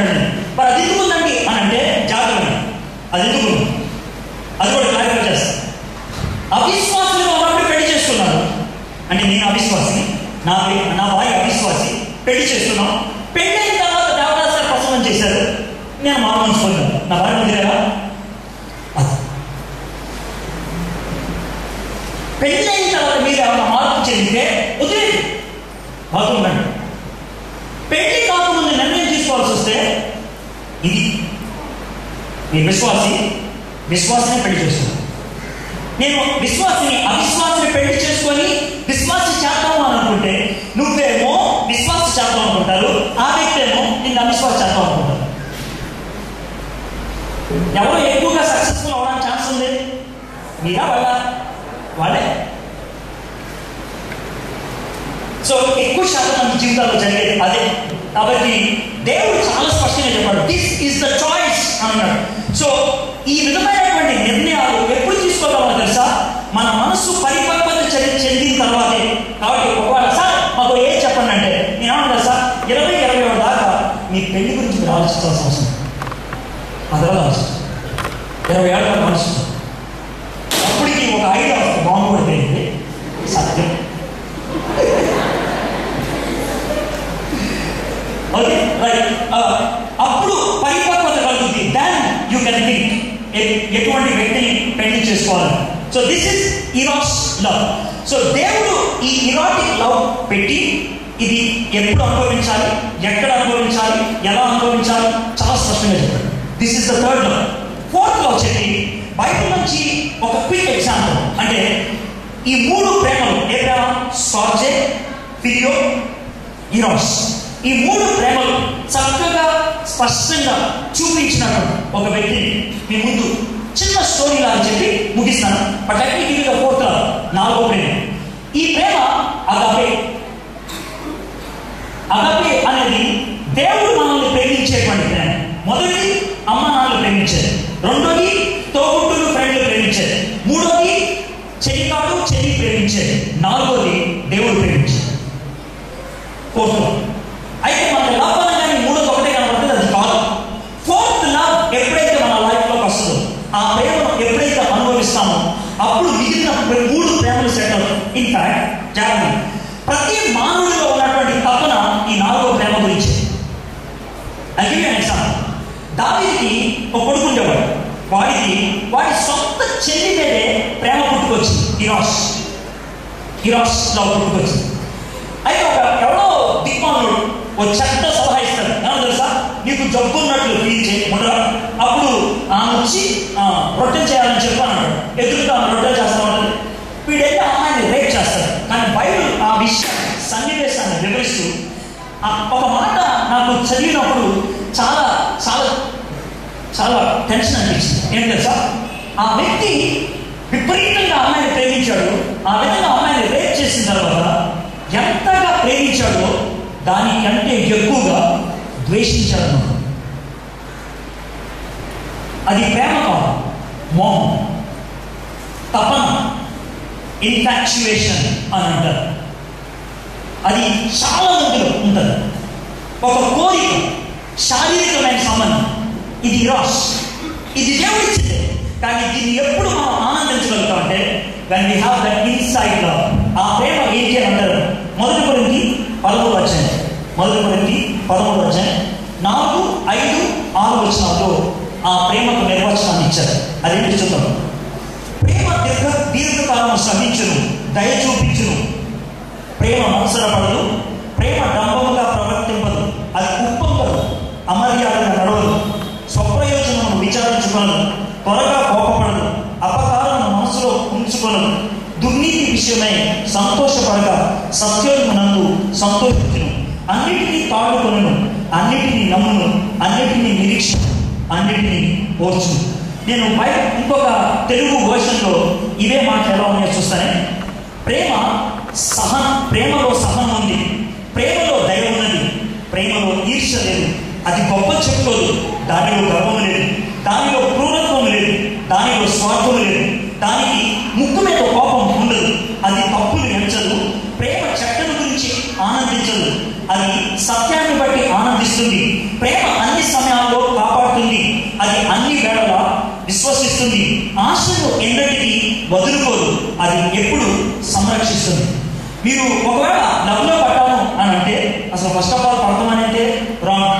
ఒకవేళ లవ్ ఎవరినైనా చేస్తున్నారంటే ఇది లేకపోతే, ఈ గుణగణాలు మీ లవ్లో లేకపోతే గుర్తుపెట్టుకోండి, అది లవ్ కాదు, అది లస్ట్, మోహం, అది ఇన్ఫాక్చుయేషన్, అది ప్రేమ కాదు. అది తుచ్చమైనటువంటి అభిలాషలతో కూడింది, క్షణికమైన ఆనందం కోసం తాపత్రయపడేది, అది ఎల్లకాలం ఉండదు. దేవుడు ఇటువంటి ప్రేమను ఆశిస్తున్నాడు. ఈ ప్రేమ మన లైఫ్లోకి ఎలా వస్తుంది? ఈ ప్రేమను నా లైఫ్లో నేను ఎప్పుడు చూపించగలను? మీకు బిగినింగ్లో ఒక మాట చెప్పాను, లోన కోరిక నిండిపోతే ఆ కోరిక తీర్చుకోవడానికి దేవుడు మనకి ఎవరి ద్వారా ఒకలా నేర్పిస్తాడు. That's what I trying to do. ఆ ప్రేమ దేవుడి దగ్గర నుంచి మనం అనుభవిస్తే తప్పించి ఇతరులకు అందించడం. ఆ ప్రేమ దేవుడి దగ్గర నుంచి అనుభవిస్తే తప్పించి ఇతరులకు మనం అందించడం. ప్రేమ బజార్లో దొరికేది కాదు, ప్రేమ బొమ్మలు చూస్తే వచ్చేది కాదు, ప్రేమ చదువుకుంటే వచ్చేది కాదు. ఒకవేళ 50 పుస్తకాలు మీకు స్విమ్మింగ్, ఈత కొట్టడం గురించి ఇచ్చి 50 పుస్తకాలు అయిపోయిన తర్వాత ఈత వచ్చా అంటే ఏమంటారు? అడుగుతున్నాను. 50 పుస్తకాలు ఈత గురించి ఇస్తాను, అన్నీ చదివేసింటారు. ఈత వచ్చా అంటే ఏమంటారు? 50 పుస్తకాలు చదివారు. ఈత రావాలంటే ఏం చేయాలి? నేలలో దూకాలి. ప్రేమ గురించి పుస్తకాలు చదివితే రాదు, ప్రేమ గురించి బొమ్మలు చూస్తే రాదు, ప్రేమ అనుభవిస్తే వస్తుంది. ఆ ప్రేమ 2 రకాలుగా ఉంది. ఈ లోకం అందించే ప్రేమ క్షణికమైనది, దేవుడు అందించేటువంటి ప్రేమ క్షణికమైనది కాదు, ఎప్పుడు ఉండేటువంటి ప్రేమ. ఆ ప్రేమను ఎప్పుడైతే అనుభవిస్తావో ఆ ప్రేమను ఇతరులకు అందించగలుగుతావు. ఆ విధమైనటువంటి ప్రేమను చూపించిన ఒక వ్యక్తిని నేను ముందు పెట్టి నేను ముగిస్తాను. అతని స్టోరీ అంతా ఆదికాండంలో ఉంటుంది. చాలా ఇంట్రెస్టింగ్ స్టోరీ. మేబీ ప్రతి యవనస్తురాలు ఆయన స్టోరీని చదివితే బాగుంటుంది. అతను అందరి చేత తృణీకరించబడ్డవాడు. తండ్రి బాగా ప్రేమించిన తోబుట్టులు ఆయన సరిగ్గా ప్రేమించలేదు. ఇంట్లో ప్రాబ్లమ్స్ ఫేస్ చేశాడు, స్నేహితుల మధ్యన ప్రాబ్లమ్స్ ఫేస్ చేశాడు, ఎక్కడైతే జాబ్ చేస్తారో అక్కడ ప్రాబ్లమ్స్ ప్రేమించాడు. ఎవరో తనని మోహించి నేను నిన్ను ప్రేమిస్తున్నానని మోసం చేశాడు. ఇన్ని సమస్యల మధ్యన అతను పవిత్రంగా ఉండిపోగలిగాడు అంటే ఆయనలో ఖచ్చితంగా ఏదో విచిత్రమైన లక్షణం ఉండాలి. ఏంటి అది అని ఆలోచిద్దాం. అతను ఎవరు అనంటే యోసేపు. యోసేపుకి 3 రకాలైనటువంటి ప్రేమలు చూపించడానికి అవకాశం దొరికింది. ఏంటి ఆ 3 రకాలైనటువంటి ప్రేమలు? మీకు తెలిసిందే కదా, యోసేపు 11వ కొడుకు. ఓకే, ఆ యోసేపుని సొంత అన్నలే చంపేద్దాం అనుకున్నారు. చివరికి అమ్మేశారు, బానిస వెళ్ళిపోయాడు. బానిస బజార్లో ఉన్నాడు. 17 సంవత్సరాల కుర్రోడు, బహుశా బాగా యంగ్గా ఉంటుంటాడు. రోజు పని చేస్తున్నాడేమో, బాగా ఆమిర్ ఖాన్, సల్మాన్ ఖాన్ లాగా షర్ట్ లేకుండా, బనీన్ కూడా లేకుండా, సూపర్ 6 ప్యాక్ బాగున్నాడు. సో ఓనర్ గారి భార్య అతన్ని చూస్తా ఉన్నాం కంటిన్యూస్గా చాలాసార్లు చూసి ఒకరోజు ప్రపోజ్ చేసింది, నేను నీతో పెడతాను. ఐగుప్తు దేశంలో బైబిల్ లేదు, ఐగుప్తు దేశంలో యెహోవా దేవుడు అంటే తెలియదు, ఐగుప్తు దేశంలో పవిత్రతకు స్థానం లేదు, ఐగుప్తు దేశంలో పక్కింటి అమ్మాయితో వచ్చే పడబడడం సమస్య కాదు, ఐగుప్తు దేశంలో సెకండ్ సెటప్ ఇష్యూవే కాదు. పైగా ఓనర్ గారి భార్య అడిగింది అంతకంటే కావాలి. కానీ యోసేపు ఆయన ఏమంటాడంటే 6వ వచనం, ఆదికాండం 39వ అధ్యాయం 6వ వచనం, అతడు తనకు కలిగినంతయు యోసేపు చేతకు అప్పగించి తాను ఆహారం తింటా. సరే చూద్దాం 7వ వచనం. పడిన తర్వాత అతని యజమాని భార్య యోసేపు మీద కన్ను వేసి తనతో సైనింపమని చెప్పాను. అయితే అతడు ఒప్పక, నా యజమానుడు తనకు కలిగినంతయు నా చేతికి అప్పగించిన కదా, నా వశన తన ఇంటిలో ఏమి ఉన్నదో అతడు ఎరుగడు. ఈ ఇంటిలో నాకంటే పైవాడు ఎవడూ లేడు. నీవు అతని భార్యమైనందున నిన్ను తప్ప మరి దేనిని నాకు అప్పగింపకు ఉండలేదు. కాబట్టి జాగ్రత్త. కాబట్టి నీ నెట్లు ఇంత ఘోరమైన దుష్కారం చేసి, తర్వాత నా మాట చేసి దేవునికి విరోధముగా పాపము పట్టుకుంటునని తన యజమానుని భార్యతో అని తనకు ఒక ప్రపోజల్ వచ్చిన, తనకు ఒక టెంప్టేషన్ వచ్చిన, తనకు ఒక అవకాశం వచ్చినప్పుడు, ఇది చేస్తే బాగుంటుందా అని తనకు ఒక ఛాన్స్ వచ్చినప్పుడు దాన్ని తృణీకరించడానికి అతి ప్రాముఖ్యమైన కారణం ఏంటంటే మనకు అర్థమవుతుంది.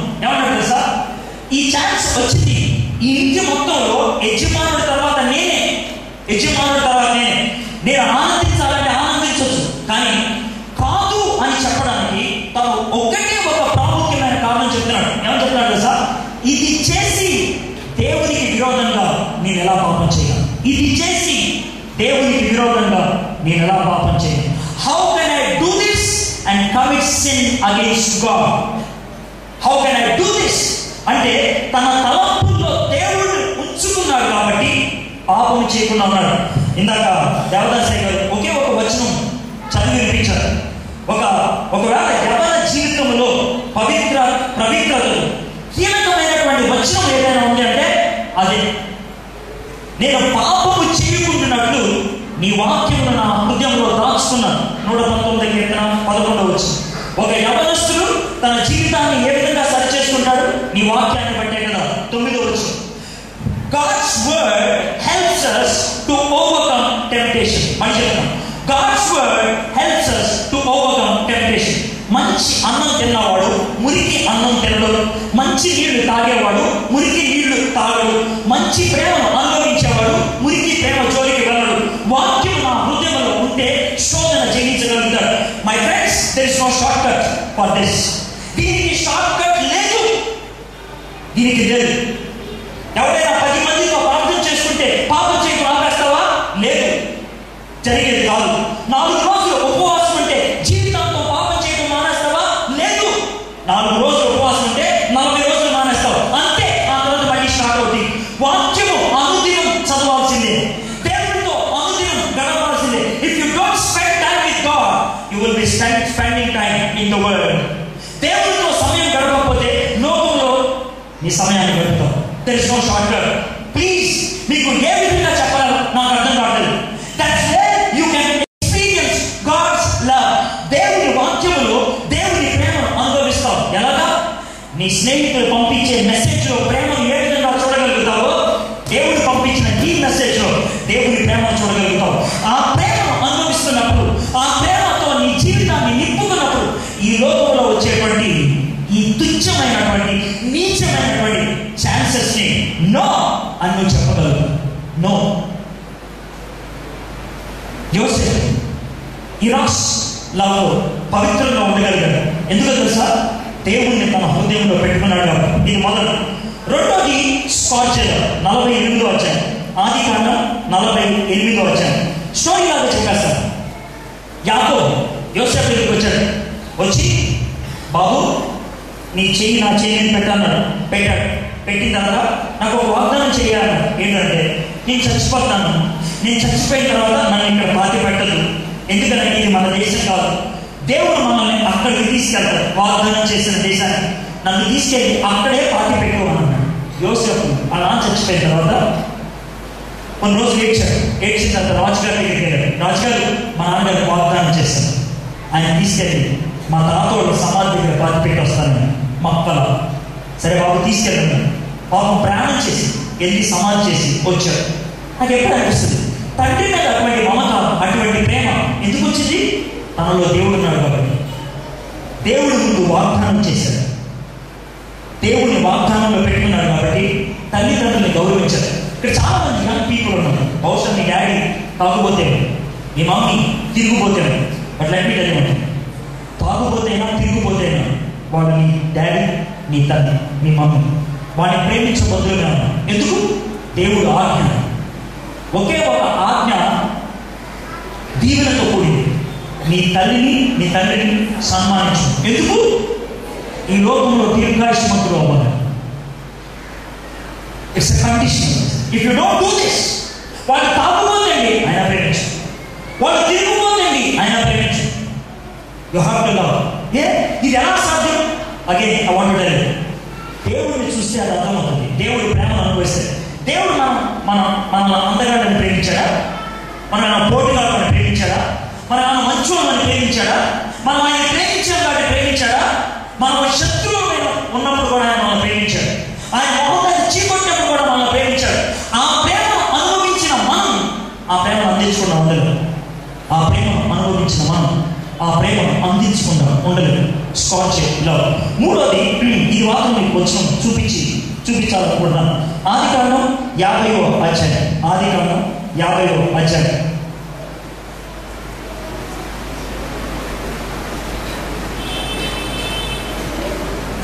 15వ వచనం. నాన్నగారు చచ్చిపోయిన తర్వాత యోసేపు వాళ్ళ అన్నలు ఒకరోజు వచ్చారు యోసేపు దగ్గరికి. వచ్చి ఏమన్నారు తెలుసా? తమ్ముడు, ఏంటి అన్నయ్య, నాన్నగారు బతుకున్నప్పుడు ఓ మాట చెప్పారా, మీకు చెప్పమన్నారు, మరి బహుశా నాన్నగారు మీకు చెప్పారు లేదు? ఏం లేదు, నేను చచ్చిపోయిన తర్వాత తమ్ముడు నేనైతే ఖర్చు తీర్చుకుంటాడేమో, కొంచెం చెప్పండా, ఖర్చు తీర్చుకోవద్దని చెప్పమన్నారు. నాన్నగారు చెప్పమన్నారా ఖర్చు తీర్చుకోవద్దని? ఎందుకు తెలుసా? నాన్నగారు ఉన్నారు కదా, అందుకే ఖర్చు తీర్చుకోలేదు.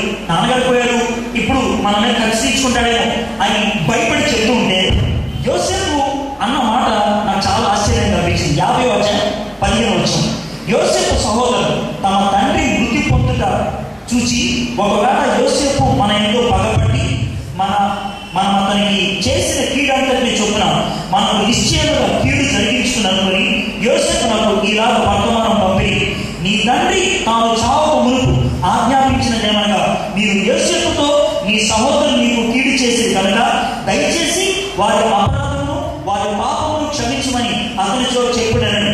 కాబట్టి దయచేసి నీ తండ్రిని దేవుని దాసులో అపరాధమును క్షమించమని వారు యోసేపుతో ఇలాగ మాట్లాడుచుండగా అతడు ఏడ్చి మరియు అతని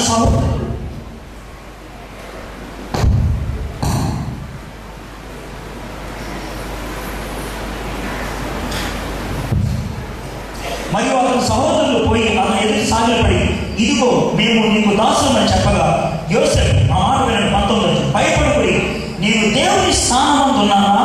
మీరు నాకు కీడు చేయని ఉద్దేశించి, కానీ నేటి దినమున జరుగుతున్నట్లుగా అనగా బహు ప్రజలను బ్రతికించినట్లుగా అది మేలుకే దేవుడు ఉద్దేశించింది. రైట్, మీరు కీడు చేయాలనుకున్నారు, కానీ దేవుడు దాన్ని దేనికి మార్చాడు? మేలుకు మార్చాడు. అన్నోళ్ళ మీద ఖర్చు తీర్చుకోకుండా ఉండడానికి, అన్నోళ్ళ మీద కోపం చూపించకుండా ఉండడానికి కారణం లేదు, దేవుడే. ఇరాక్స్ ప్రేమలో పవిత్రంగా ఉండడానికి దేవుడు కారణం. స్కార్జేలో లవ్లో పవిత్రంగా ఉండడానికి దేవుడు కారణం. ఫిలియో లవ్లో పవిత్రంగా ఉండడానికి కారణం దేవుడు. దేవుని ప్రేమను ఎప్పుడైతే మనం కలిగి ఉంటామో ఆ ప్రేమను ఇతరులకు మనం చూపించగలుగుతాం. మై ఫ్రెండ్స్, జీవితాన్ని పవిత్రంగా ఉంచుకోవడం నేర్చుకోవాలి. జీవితాన్ని పవిత్రంగా. సెక్స్ అది లవ్ కాదు. చాలా శాతం ఈ లోకంలో ఉన్నటువంటి sex it's based on lust, it's based on infatuation. Love is holy. Love waits. Love ఎప్పుడు నాకేమిస్తావు అని అడగదు. లవ్ నీకేమి కావాలి అని అడుగుతుంది. యేసయ్య మనల్ని ప్రేమించి తన ప్రాణాన్ని మనకు అందించాడు. వచ్చిన సన్నివేశం ప్రేమ గురించి చెప్పి I want to share my testimony and close. ఇది కొంతకాలం క్రితం యూరోప్ దేశంలో జరిగినటువంటి సన్నివేశం. యూరోప్ దేశంలో ఆమె పేరు కారిటన్ బూమ్. ఆమె పేరుతో ఒక సినిమా కూడా వచ్చింది. కారిటన్ బూమ్ ఆమె చెల్లి ఇద్దరు కూడా హిట్లర్ టైంలో జైల్లో పెట్టారు. జైల్లో హిట్లర్ యూదుల్ని చాలా చిత్రహింసలు పెట్టారు. కారిటన్ బూమ్ వాళ్ళ చెల్లిని కూడా చాలా హింసలు పెట్టారు. కారిటన్ బూమ్ యొక్క చెల్లి చాలా అందంగా ఉండేది, చాలా అంటే చాలా అందంగా ఉండేది. అందుకని ఆ అమ్మాయిని సెక్యూరిటీ గార్డ్ ఒక అతను పదే రేప్ చేస్తూ ఉండేవాడు. ఎదురుగానే అక్క చూస్తూ ఉండగా ఎదురుగా రేప్ చేస్తూ ఉండేవాడు. అలాగా చాలాసార్లు రేప్ చేయగా వాళ్ళ చెల్లి చచ్చిపోయింది. ఆ తర్వాత ఒక దినాన్న ఏదో చిన్న గొడవ వస్తే జైల్లో కొంతమంది తప్పించుకోవడానికి అవకాశం వచ్చింది. కారిటన్ బూమ్ తప్పించుకొని బయటకు వెళ్ళిపోయింది. కారిటన్ బూమ్ బయటకు వెళ్ళిన తర్వాత ఎవరో ఒక సువార్థికుడు కలిశాడు. అతను సువార్త చెప్పాడు. కారిటన్ బూమ్ యేసుప్రభుని సొంత రక్షకుడిగా అంగీకరించింది. యేసుప్రభుని అంగీకరించిన తర్వాత ఆమె చిన్నగా పాటలు పాడుతూ ఉండేది, సువార్తలు అందిస్తూ ఉండేది. తర్వాత పాపులర్ స్పీకర్ అయిపోయింది, చాలా బాగా ప్రసంగాలు చేసే వ్యక్తి అయిపోయింది. ఒక దినాన్న ఆమె పోలాండ్లో జరిగిన సన్నివేశం, పోలాండ్ అనే దేశం, ఆమె సువార్తను అందిస్తూ ఉంది. చాలా మందికి యేసుప్రభు ప్రేమ గురించి చెప్తా ఉంది. ఆ ప్రేమ కావాలన్న వాడు రండి నా దగ్గరికి, ఆ ప్రేమ కావాలన్నవాడు అంటే చాలా మంది ఆర్డర్ కావాలి స్పందించి ముందుకు వస్తున్నారు. ఇలాగ వస్తూ ఉంటే కారిటన్ బూమ్ ఈ పక్క నుంచి ఇలా చూస్తూ ఉంది. ఒక ముసలతను నడుచుకుంటూ వస్తూ ఉంటాడు. ముసలత్ అతన్ని అదే విధంగా చూస్తుంది. తన మనసులో ఒక చిత్రం, గతంలో జరిగిన ఒక సన్నివేశం గబుక్కున వస్తుంది, క్లాష్ అవుతుంది. ఆ బొమ్మను చూస్తుంది, ఈ వ్యక్తిని చూస్తూ ఉంటుంది. 2 నిమిషాలు చూసిన తర్వాత ఈమె రక్త కణాలు చాలా వేడెక్కిపోతాయి, ఎంటుకలు నిక్కబడిచిపోతాయి, బిగుసుకుపోతాయి, చాలా కోపంగా చూస్తుంది, ఉక్రోషం తట్టుకోలేకుండా ఉండిపోద్ది. కానీ ఒక్క సెకండ్లో దేవుని ప్రేమ గురించి నేను ఇప్పుడు ప్రసంగం చేశాను, ఆ ప్రేమ కావాలని వాళ్ళని రమ్మను అని అంటుంది. కొంచెం శాంతం పరుచుకుంది, కొంచెం తాను అధీనంలో పెట్టుకుంది. దగ్గరికి వచ్చిన వాళ్ళ కోసం ప్రార్థన చేయడం మొదలుపెట్టింది. ఏ ముసలివాడిని అయితే చూసినప్పుడు ఈమె నిక్కపరుచుకునే అతని దగ్గరికి వచ్చింది. అతని చేతిలో చెయ్యి పెట్టి ప్రార్థన చేయాల్సిన సమయం, ఏం చేయాలో అర్థం కాదు. ముందుకి చెయ్యి పెట్టాలా లేదా ఆలోచించింది. మళ్ళీ ప్రసంగం గుర్తొచ్చింది. దేవుని ప్రేమ కావాల్సిన వాళ్ళు రండి అని గుర్తొచ్చి చెయ్యి ముందు ఇచ్చింది. ఆ ముసలతను అమాయకంగా తెలియకుండా తన చేతిలో పెట్టాడు. కారిటన్ భూమి ఆ సమయంలో తనకు కలిగినటువంటి అనుభూతిని ఈ విధంగా చెప్పింది. మీకు ఎప్పుడైనా ఎలక్ట్రిక్ షాక్ కలిగిందా అని అడిగింది. నాకు కలిగినప్పుడు అతని చెయ్యి నా చెయ్యిని తాకగానే తనలోంచి దేవుని ప్రేమను అనుభవించడం మొదలుపెట్టాను. ఇంతకీ ఆ ముసలోడు ఎవరు ఉంటారో, ఆ ముసలోడు తన చెల్లిని పదే రేప్ చేసి చంపేసేవాడు. అతని చేతిలో చెయ్యి పెట్టి దేవుని ప్రేమను అనుభవించి కౌగిలించుకొని యేసే నామంలో నేను నిన్ను క్షమిస్తున్నాను అని అనగలిగాను. యేసే నామంలో నేను నిన్ను క్షమిస్తున్నాను అని అనగలిగాను. దేవుని ప్రేమ అన్ని ప్రేమలకు మించిన ప్రేమ. ఆ ప్రేమ ఉన్నప్పుడు మిగిలిన ప్రేమలని మన జీవితంలో దాని స్థానాలు ఖచ్చితంగా ఉండిపోతాయి. నా లైఫ్లో జరిగినటువంటి ఒక చిన్న సన్నివేశం ఇది చెప్పి నేను ముగిస్తాను. నా పెద్ద కూతురి పేరు షారన్. ఇప్పుడు అది PUC ఇంటర్మీడియట్ చదువుతాను. 8th క్లాస్ చదువుతున్నప్పుడు దాని బర్త్డే రోజు జరిగినటువంటి సన్నివేశం నేను మర్చిపోలేను. బర్త్డే అయిపోయింది. రాత్రి వాళ్ళ ఫ్రెండ్స్ అందరినీ ఈవినింగ్ పిలిచింది, కేక్ కట్ చేసింది, వెళ్ళిపోయిన తర్వాత మా ఇంటి వెనక చిన్న గ్రౌండ్ ఉంటుంది. షారన్ నేను బయటకు వెళ్ళిన గ్రౌండ్లోకి క్యాషువల్గా తన భుజంగా చేసి ఏదో మాట్లాడుతూ ఉన్నాను. షారన్ని ఒక ప్రశ్న అడిగాను. షారన్, నాకు ఒక చిన్న ప్రామిస్ చేస్తావా అన్నా. ఏంటి అన్నా. నీ పెళ్ళయ్యాక వేరే మగ వ్యక్తి దగ్గర నుంచి ప్రేమ ముద్దును స్వీకరించినాను, ప్రేమ ముద్దును పెట్టని నాకు ప్రామిస్ చేయమన్నాడు. సరసాధారణంగా నేను ఎక్స్పెక్ట్ చేసినటువంటి ఆన్సర్ ఏంటంటే ఓకే డాడీ, ఓకే పాపా అని. కానీ షారన్ చాలా బోల్డ్గా, చాలా కష్టం, అది ఇట్స్ వెరీ డిఫికల్ట్ అని. నాకేం చేయాలో అర్థం కాదు. నేను ఒక ప్రసంగిక. ఒకవేళ నా కూతురు అలా అయిపోతే ఏంటి నా బతి? ఒక క్షణం ఏం చేయాలో అర్థం కాదు. అలాగే రాయికేసి పగలు కొట్టేసుకోవాలా, దాన్ని చంపేయాలి. That was my struggle. It happen maybe few minutes, 2-3 minutes. ఆ తర్వాత మళ్ళీ వచ్చి నన్ను హగ్ చేసుకుని అన్నది, పాపా డిఫికల్ట్ అన్నాను కానీ ఇంపాసిబుల్ అనలేదు, కష్టం అన్నాను కానీ అసాధ్యం అనలేదు అని ముద్దు పెట్టి అన్నది ఐ విల్ అని అన్నది. And that's the confidence I have. She gave me that promise. బహుశా మీకు అటువంటి తండ్రి ఉండకపోవచ్చు, అటువంటి ఛాన్స్ మీకు ఇవ్వకపోవచ్చు. అని పరలోకపు తండ్రితో ఈరోజు నేను ఒక వాగ్దానం చేయగలను. I will be pure by your self. ఆ మాట మీద భీమవరంలో ఉన్నటువంటి ఇంతమంది అటువంటి వాగ్దానం చేయగలిగితే బాండ్ పేపర్ మీద రాసిస్తారు. సమాజం మారిపోవాలి.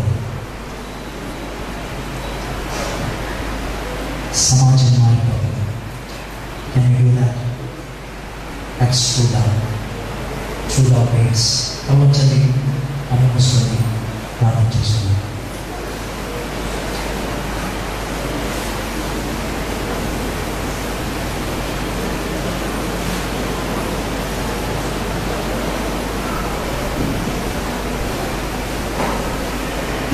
ఒక 2 నిమిషాలు మనం మౌనంగా మన జీవితాన్ని ఒకసారి పరిశీలన చేస్తున్నాం. మీలో చాలామంది ఇప్పటికే కమిట్ అయిపోయి ఉండొచ్చు. మీలో ఇప్పటికే చాలామంది హృదయాల్లో ఒక యుద్ధం చెలరేగి ఉండొచ్చు. నేను చెప్పిన మాటలు అంగీకరించాలా, అంగీకరిస్తే వదిలిపెట్టాలా, వదిలిపెట్టాల్సి వస్తే ఏంటి అనేటువంటి ప్రశ్నలు ఒక సునామీని సృష్టించవచ్చు మీ మనసులో. నాకు తెలుసు. ఈ సమయంలో నేను మిమ్మల్ని అడిగేది ఒకటి, ఈ సునామీల మధ్యన, ఈ గందరగోళాల మధ్యన మీరు ఒక్కటి చేయగలుగుతారా? యేసయ్య ప్రేమను మీరు చూడగలుగుతారా? నిన్ను రక్షించాలి, నిన్ను నా బిడ్డగా చేసుకోవాలి, నిన్ను పవిత్రురాలుగా చూడాలని తన జీవితాన్ని నీకు సమర్పించాడు. తన శరీరాన్ని నల్లగొట్టుకున్నాడు, తన రక్తాన్ని అంతటినీ కార్చాడు. ఆ ప్రేమ ఆ ప్రేమ పూర్తి. ఈ మధ్యాహ్నం నేను అడుగుతున్నాడు, నా చేతిలో చేయి పెట్టి పవిత్ర జీవితం కోసం నేను సమర్పించుకుంటామని. ఆయన ఏం జవాబు చెప్తారు? కష్టాలు ఉండొచ్చు, సమస్యలు ఉండొచ్చు, ఎదురు ఈదాల్సినటువంటి పరిస్థితి రావచ్చు. ఆయన ఒకసారి ఆలోచించారు. ఆయన చేతుల్లో చేయి పెట్టి, నీ బిడ్డగా నేను ఉంటాను ప్రభా, నాకు సహాయం చేయ ప్రభా, నీ బిడ్డగా నేను ఉంటాను ప్రభా, నాకు సహాయం చేయ ప్రభా.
మీలో చాలా మందికి ఈ పాట వచ్చు, మీలో చాలా మందికి ఈ పాట అంటే ఇష్టం.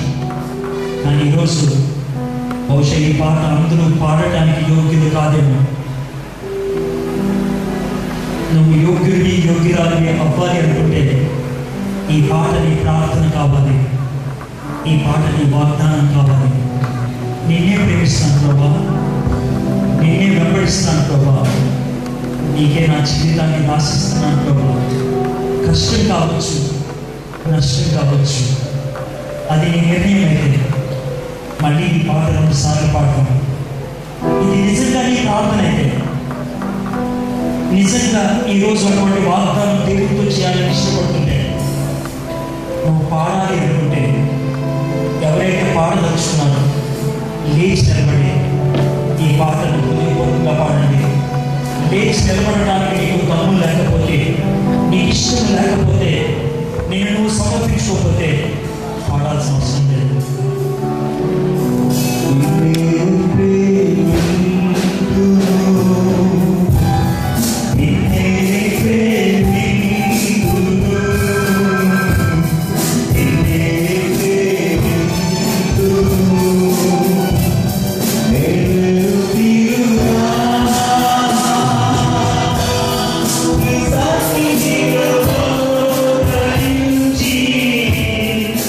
Marga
నిష్పక్షపాతమైన షరతులు లేనటువంటి నిత్యమైన ప్రేమను మా పట్ల చూపించిన నీవా,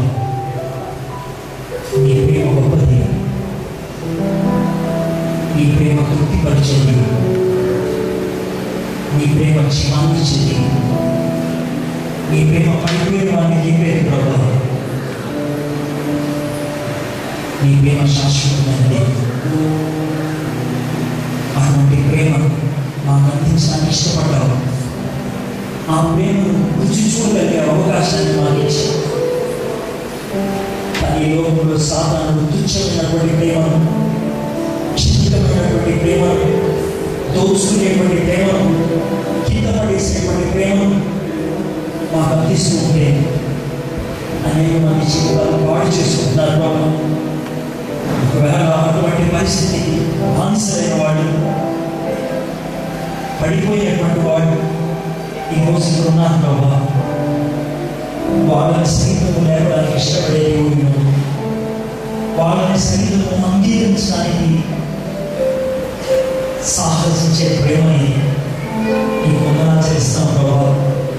ఆ ప్రేమ ఎప్పుడైతే మేము రుచిస్తామో, ఆ ప్రేమ ఎప్పుడైతే మేము అనుభవిస్తామో, ఆ ప్రేమ ఎప్పుడైతే మేము కలిగి ఉంటామో, ఈ లోకంలో మిగిలిన ప్రేమలు ప్రభా పవిత్రంగా ఉంటాయి తండ్రి, పవిత్రంగా కలిగి ఉండగలుగుతాను. అటువంటి ప్రేమకు మమ్మల్ని మేము అప్పగించుకోవడానికి ఇష్టపడుతుండగా ఆ ప్రేమతో మమ్మల్ని ఆవరించండి ప్రభు. ఆ ప్రేమతో మమ్మల్ని తృప్తిపరచండి. ఆ ప్రేమను అందించి మీ సాధనాలుగా, మీ పత్రికలుగా మమ్మల్ని వాడుకోండి. ఈ సమయంలో ప్రార్థన చేస్తున్నాం.